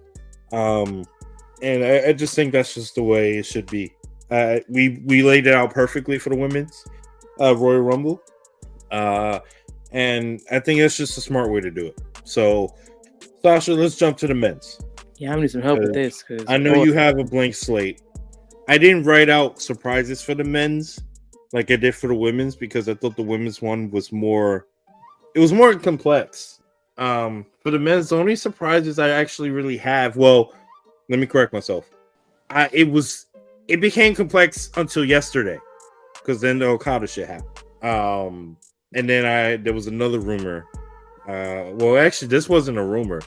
This was a Las Vegas bidding or Las Vegas odds, I guess, of a favorite to win the Royal Rumble. It completely threw me off, but that's what it's been like for like a week. I don't know if you know, but MJF is one of the favorites to win the Royal Rumble, which really that kind of blew my mind. But MJF is a favorite, Las Vegas favorite to win. Isn't he hurt? He hurt? I guess not. I don't know. I thought he was too. But he was a favorite as of last week. I don't know if that's still the case. I haven't checked. But that was a name that's up there. But also with the news of Okada, could Okada show up at the Royal Rumble if he really does sign with the WWE? That's a big deal. Obviously, we got 2 favorites that we saw Monday Night Raw. We have CM Punk, Cody Rhodes. You know, you got names like Drew McIntyre. You got potential returns. I mean, I don't think Andrade's going to win it, but Andrade. You got a potential return of Sami Zayn. We haven't seen him in a little while. I mean, Drew could win again. Yeah, I mean, the men. You can make a lot of, like, he might not, but I mean, you could make a case for it. If you want, it wouldn't make sense. Yeah, you can. There's a lot of cases you actually can make. But this is where I'm going to say something. Actually, sit up for this. So, I don't know if you, I mentioned it earlier, but I don't know if you actually read the report or know anything about it. So I'm gonna just inform you, I guess is the best way to say it, of what news came out. It was actually kind of hilarious. So surprisingly, this was really pissed me off. Is that your boy John Canton, his team, someone on his team actually posted this. And the reason they posted it is because of a Sports Illustrated report that stated that Cody Rhodes won't finish story at WrestleMania. And I was actually shocked that your boy John Canton posted this or allowed this to happen on his website. It's actually one of the few times where I was like, "This, what the fuck are you doing?" Because the report is saying, this is Justin Barrasso of Sports Illustrated, that he has said that the match that's going to happen is CM Punk versus Cody Rhodes, with The Rock facing Roman Reigns, and then Seth Rollins facing Gunther. That is what he's reporting is going to happen at WrestleMania. That The Rock and Roman Reigns is going to headline this year's WrestleMania 40 in Philadelphia. And I want to tell everybody right here. So let me actually say this. Prior to this news coming out, I actually posted a report of a source that I got. This was yesterday, well, technically 2 days ago. I posted that I was going to save this information for our episode today. So I kind of apologize for not saving it, but I'm glad I didn't because I needed to get this out there. The plan is not for Roman Reigns and The Rock to happen this year. The plan is actually for that to happen next year at WrestleMania 41. So the plan is for WrestleMania 41 is to have Roman Reigns versus The Rock, main event, night 2 of WrestleMania. And they want it to happen under the new Netflix deal, which makes sense. They just signed a $5 billion contract with Netflix. Wouldn't it make sense, Sasha, that the first WrestleMania that they have under Netflix would be arguably, and you can't even say arguably, it probably is going to be the biggest WrestleMania match main event in the history of the business. Would you agree? I'd say so. You got The Rock versus the Tribal Chief in arguably the greatest storyline that's been happening in WWE history. It's already been, 4 years so far? They just gotta keep this interesting for another year, but yes. Now this is the funniest thing. This is the funniest thing, okay? This man, Barrasso. Now look, I do want to, let me say this before I begin this. We all have our own sources, right? Except it is up to you. You're right. It is up to you to believe who you want to believe and take that information and you can believe it or you can just listen to it and it'll be there, but not take it as, the Bible.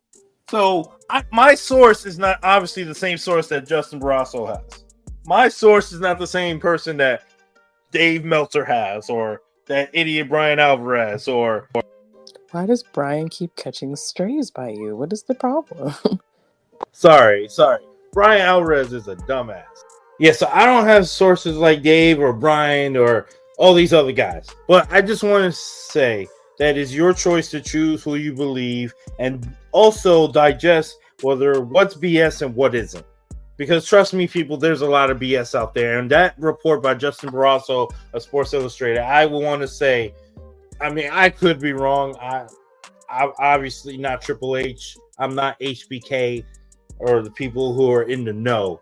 Okay. But there is no way in hell that they're going to have The Rock versus Roman and only give them 8 weeks to prepare for what's arguably the biggest WrestleMania main event of all time. Does that make sense to you, Sasha? Logically, no. This is the thing. Let's go back in time for a little bit. Just for a second. Let's go back to WrestleMania 28. Do you know what was the main event of WrestleMania? Oh man, I gotta think all the way back. 30, 25. Don't worry, I got the answer. The Rockin' John Cena. Right, yeah, because they did it. It was the first once in a lifetime. And they did an extra. Okay, yeah. Do you know that the build up to that match, which at that time was the biggest WrestleMania match that you possibly can have of all time? Yes. They had 1 year and 3 months of build to that match. They started on February 14th of 2011, Valentine's Day. The Rock returns to the WWE as the special guest host of WrestleMania 27. Was the night they started the feud between The Rock and John Cena, and they had a year and more and change build to that match. If you remember, they had the whole lead up to WrestleMania when it was main evented by The Miz and John Cena. They had, The Rock shit talking both of them and all that, right? They had, then later on in that year, well, actually the very next day on Monday Night Raw after Mania, they had The Rock and Cena basically announced their main event a year early. Then later that year, Survivor Series, Madison Square Garden, guess what happened? They continued the feud by having The Rock tag team with John Cena against The Miz and R-Truth in The Rock's first match in over 8 years. And then they continued the feud again when he came back after the Rumble, leading up to WrestleMania 28 where they main evented. So you're telling me, and you're supposed to be a reporter that's supposed to know the wrestling business, that they're going to throw away a storyline, the Bloodline storyline that's been lasting 4 years. 4 years. They're going to throw that all away to rush a main event of The Rock versus Roman in just 7 weeks? Well, I mean... And this is after The Rock has clearly told you on several occasions. He said this on, what was it? He said it on First Take. He said it on, there was another place he said it on. He did another interview. I forgot the place he did the other interview. But he did this where he said, it's about timing. It's about slowly building to something that the WWE universe has never seen. He said this. He wants to do something that has never been done. Something fresh. And you think that 7 weeks is enough to get that main event? And you call yourself a reporter actually believing that shit? Come on now. Now you've done it, guy. Whoever this is, now you've done it. Come on now. It just blows my mind. And then you're going to go off of what they did on Monday as the reason for, they're going to do Gunther versus Seth because they had they had Gunther interrupt Seth. Really? I mean, that could be okay. So I do think that's a little bit of a stretch because at the same time, it's like to me, I would have looked at it as the Rumble is Saturday, obviously. You have Gunther, who was gone for a long time because the birth of his son.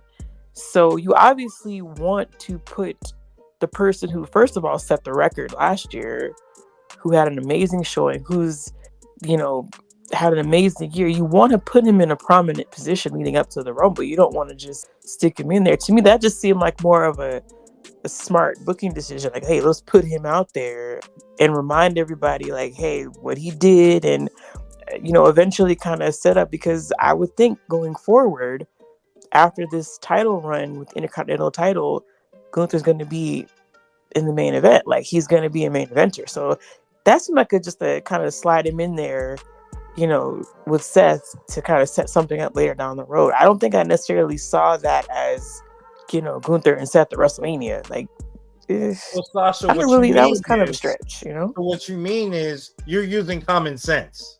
Okay, thank you. That's just how I took it. I No, didn't no, take no. it as, You're yeah. using common sense because Okay. that's what a person with common sense would think. You are what I consider a smart person, and I just want people to understand this. Like I said, we all have our own sources, right? I will tell you, and Sasha will tell you if I'm lying. Sasha has no idea who the hell my source is. No, I don't. And I would never tell her. I don't want to know. Because you know why? Because when it comes to sources, you don't want to. It's trust. It's a trust. I wouldn't tell my own mother. Take I it to could the be grave, on my homeboy. deathbed, and I wouldn't tell anyone. Take it to the dirt, homeboy. And So it's protect that journalistic integrity. It drives me crazy to see that someone who's a part of Sports Illustrated is a big deal. Now I know they had a shit ton of layoffs lately, so I guess they're dying. I don't know. So he just wanted something out there for clout, I guess. I don't know. But whatever. I mean, but then you have to look at it this way too. Like maybe this is just to get people talking, because obviously it did. Like maybe there's really no basis behind it. Like it's just, let's just take something. Because I mean, think about it. How many clickbait articles you see? How many people just kind of throwing stuff on the wall? I agree. Mean, there's a good shot. It probably was. But yo, I need people to stop going crazy. Like, people are literally taking this shit to heart. We're 3 days away from the Rumble. Let the Rumble happen. So y'all stay off the internet. Just I promise you, y'all. It's nice. Just watch some old Royal Rumble matches. Just be excited. It's gonna happen. You don't have to know everything. Like, just let it happen. They said Punk, and then versus. They said Punk versus. Like, don't get me wrong, that's a money match. Hey, that promo was pretty fire though. It was awesome, but it was a promo not to face each other. It was a Rumble. It was a promo promoting the Rumble. Yeah. Because they both have valid reasons of why they want to win the Royal Rumble. That's to win. Cody needs to finish the story. CM Punk needs to wrestle to main event WrestleMania. Yep. They haven't finished the story. He's never main evented. Those are two legit, obvious reasons. They should have had a fire promo like that. It wasn't for them to face each other. They're two faces, first of all. When's the last time you had two faces in the main event of WrestleMania? And again, that also, the promo that they did, it's kind of like, it also kind of muddies the waters, because again, like we talked about, it's really hard to pick who's gonna win the men's in a promo like that. Like it's like Punk has a good reason, Cody has a good reason, Drew has a good reason. That's just great storytelling. And from what, like I said earlier, it's like, it's not that deep sometimes. I think, and I don't want to get on like a soapbox about this, because like I said, we're already this is a long show, but I feel like, when you read into something like this, sometimes I feel like you're looking, not you, but just fans, they're looking for a reason to be mad. Like they're looking for, oh, this is going to happen. It's like, no, it's 3 days. Just chill. Don't, like I said, I am not reading anything else. Like after this show, I'm not reading. I don't care. I really haven't been reading anything. I am going to sit and I'm going to watch my show on Saturday, and I'm going to enjoy it. I personally, like, even if everything we say today does not happen, I'm still going to enjoy watching the event. And I'm going to watch WrestleMania. It would have to be something super egregious for me to say, well, I'm not going to watch anymore. I don't see it happening. This is my favorite time of the year. I kind of want to say, hey, y'all, just enjoy it. Just enjoy it. Even if it is Cody and Punk. Okay, I would say, even if for some reason Cody doesn't get to finish the story, the only thing I would say about that is, if he's not going to finish the story, I don't want to hear nothing about the story. I don't want to hear it. I don't want to hear it. Because then you can't logically go for another year saying, finish the story. That's what I think. Just don't say it no more. Just don't say it. Let it die. I promise I'll forgive you. Give me Cody, Randy. I'm good. I'm good. That's the only thing I'll say. But other than that, it's like we are in a time where it's like, if it's Cody and Punk, if it's Cody and Roman, if it's Cody and Randy, you got, look at what we have here. This is great stuff. And they're doing a really good job of telling stories. Let them tell it. It might not be the story you want to be told, but, and if that's the case, just don't watch it. Just don't bother me about it. That's the only thing I'll say. Just enjoy it, y'all. I'm gonna say just one last thing on that, on the literal rant I went. You do realize, people, for that story to be true, that Gunther would have to lose on his way to WrestleMania, because there's no way he's carrying the Intercontinental title and fighting for the World Heavyweight title at WrestleMania. When's the last time a Royal Rumble winner won the Rumble and lost on their way to WrestleMania? Think about it. Never happened. I mean, I don't see him winning, so. But I'm just saying, for that story to be true, he would have to win the Rumble for him to face Seth Rollins. Just saying. Just throw that out. But as far as predictions, Sasha, we needed a prediction from you. We need an official prediction. So yeah, nothing, homeboy. you got to give us something. Oh, You put one. Come on, we got less than 10 minutes left. Come on. I don't know. I really don't. Oh God. I didn't want to. Don't do this to me. Can I just pick the women? Do you pick the men? Let's do that. Bailey, there you go. Boom. No, I need a prediction. Come on. Oh, the people need it. You had Punk. I don't know. Punk. Okay. Punk, I guess. I'm gonna go. I didn't see Cody winning 2 years in a row. That's the only thing I didn't see was him winning 2 in a row. I don't see that. I don't want it to happen, but I feel like I just don't see another way for them to have Cody versus Roman. What I think will happen is Punk, but deep down, what I think I want to happen, I kind of want Drew to win, because I feel like Cody has an interesting story. Yes, I don't want him to win 2 years in a row. Punk has an interesting story. Yes, but man, Drew's been killing it, dude. Like, I wouldn't mind letting Drew just have his thing. Like, I don't know. I have a little soft spot in my heart for Drew, so yeah, no. But I think it's gonna be Punk though. Like, it's probably gonna be Punk. It's probably gonna be Punk. I'm gonna go with the back-to-back Cody though, because I just don't see another way they can have Cody versus Roman. Plus, you got Brock in the back, and if Brock comes in, it's gonna be. Brock is one of my surprises. I guess I never really officially said my surprises. Can I just give you? So I sent you a list before, of what would be like my top 10 surprises. Mm-hmm. Let me just get that pulled up real quick. And this is both Royal Rumbles, people. This is not just the men's, but I had top 10 surprise, but these are not really potential, but these would be like my top 10 if they happen. I'd be like, oh shit. 10, Lyra Valkyria. Number 9, Trick Williams. Number 8, Naomi. Number 7, a returning Dakota Kai. That would be a lot sooner than I thought, because I don't think she's actually ready. 6 would be Matt Cardona, for him to come back. 5 would be AJ Lee. 4 would be Sasha Banks, Mercedes Moné. 3 would be The Rock. I would just be totally shocked if that happened. 2 would be Big E. I just have a feeling Big E's coming back. I really do. And then number 1 would be MJF. That would be like the number 1 like most shocking thing if that actually happened. Didn't have Okada on the list because I didn't expect Okada to be available. I don't know if Okada's gonna show up, but that would be. Yeah, you sent me this last week, so you wouldn't have. Yeah, that was long before. Yeah, Okada will probably be on this list for sure. But if Okada could be on, it would be shocking as hell if he's up there. I would have him as number 30 though. He's got to be number 30. But yeah, I don't know if I'd have 30 though. I would probably have him a little sooner.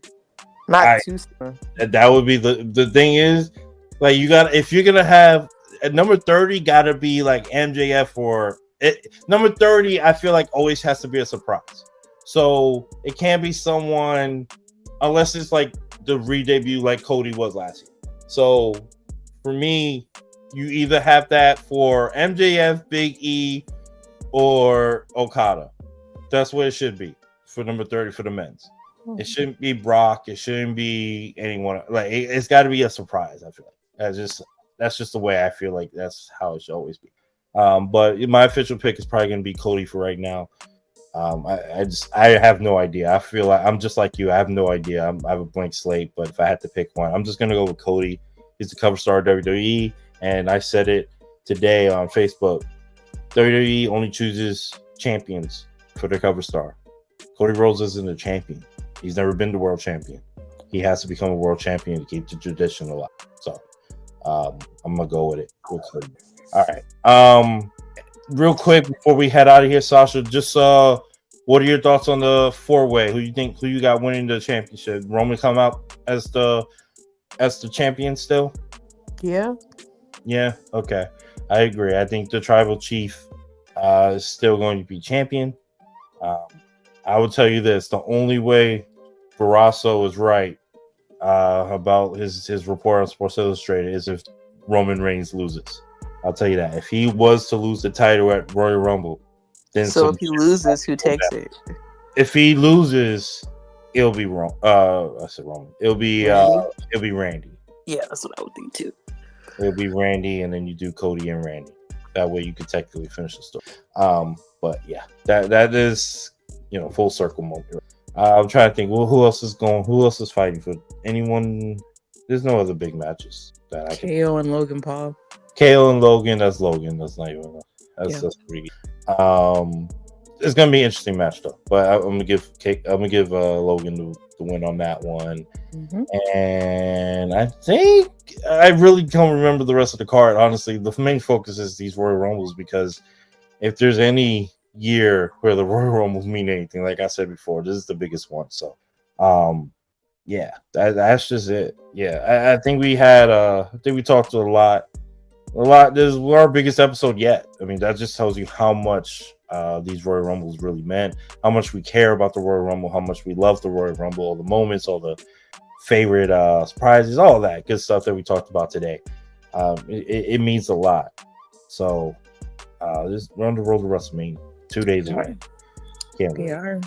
Real quick, I see people I want to see Jey Uso have a really good showing in the Rumble. I kind of feel like he's been kind of background for the last couple of weeks, so I really want to see him. He's not gonna win, but I want him to have a good showing. Yeah, kind of get that momentum going back for him and Jimmy at the Rumble. I think that would be a good way. Have them have an interaction. I thought that would be good. You know what would be cool? Jay at 1, Jimmy at 2. That would be pretty cool. That would be their interaction. And then you got Solo. Hopefully he gets a good moment in there too. That would be great. Yeah, we could probably go another hour, guys. We don't have time. So. Yeah, we don't have time. We really don't. But that's just a quick moment I want to see Jimmy and Jay for sure. Yeah, that's a good. Just remember you can follow us and listen to us on Spotify. You can listen to us on Apple Podcasts. You can listen to us on YouTube. So definitely show us some love, like, subscribe, share, follow, all the good stuff. There's different ways on each site. We really do appreciate it. Sasha, you got any last words for the people before we head out of here? No, guys, just enjoy it. Have fun. It's going to be cool. Watch it. Saturday. Chill. Happy Rumble, everybody. I'm going to have a couple people over to watch it. I can't wait. So at the end of the day, it's going to be awesome. A fucking awesome day. So love you guys. Thank you guys for listening. We appreciate it. This was episode 2 of season 2 of the Ring Chance podcast, where we show the flowers. Love you guys. Appreciate it. Peace. We out of here. Adios. Yeet.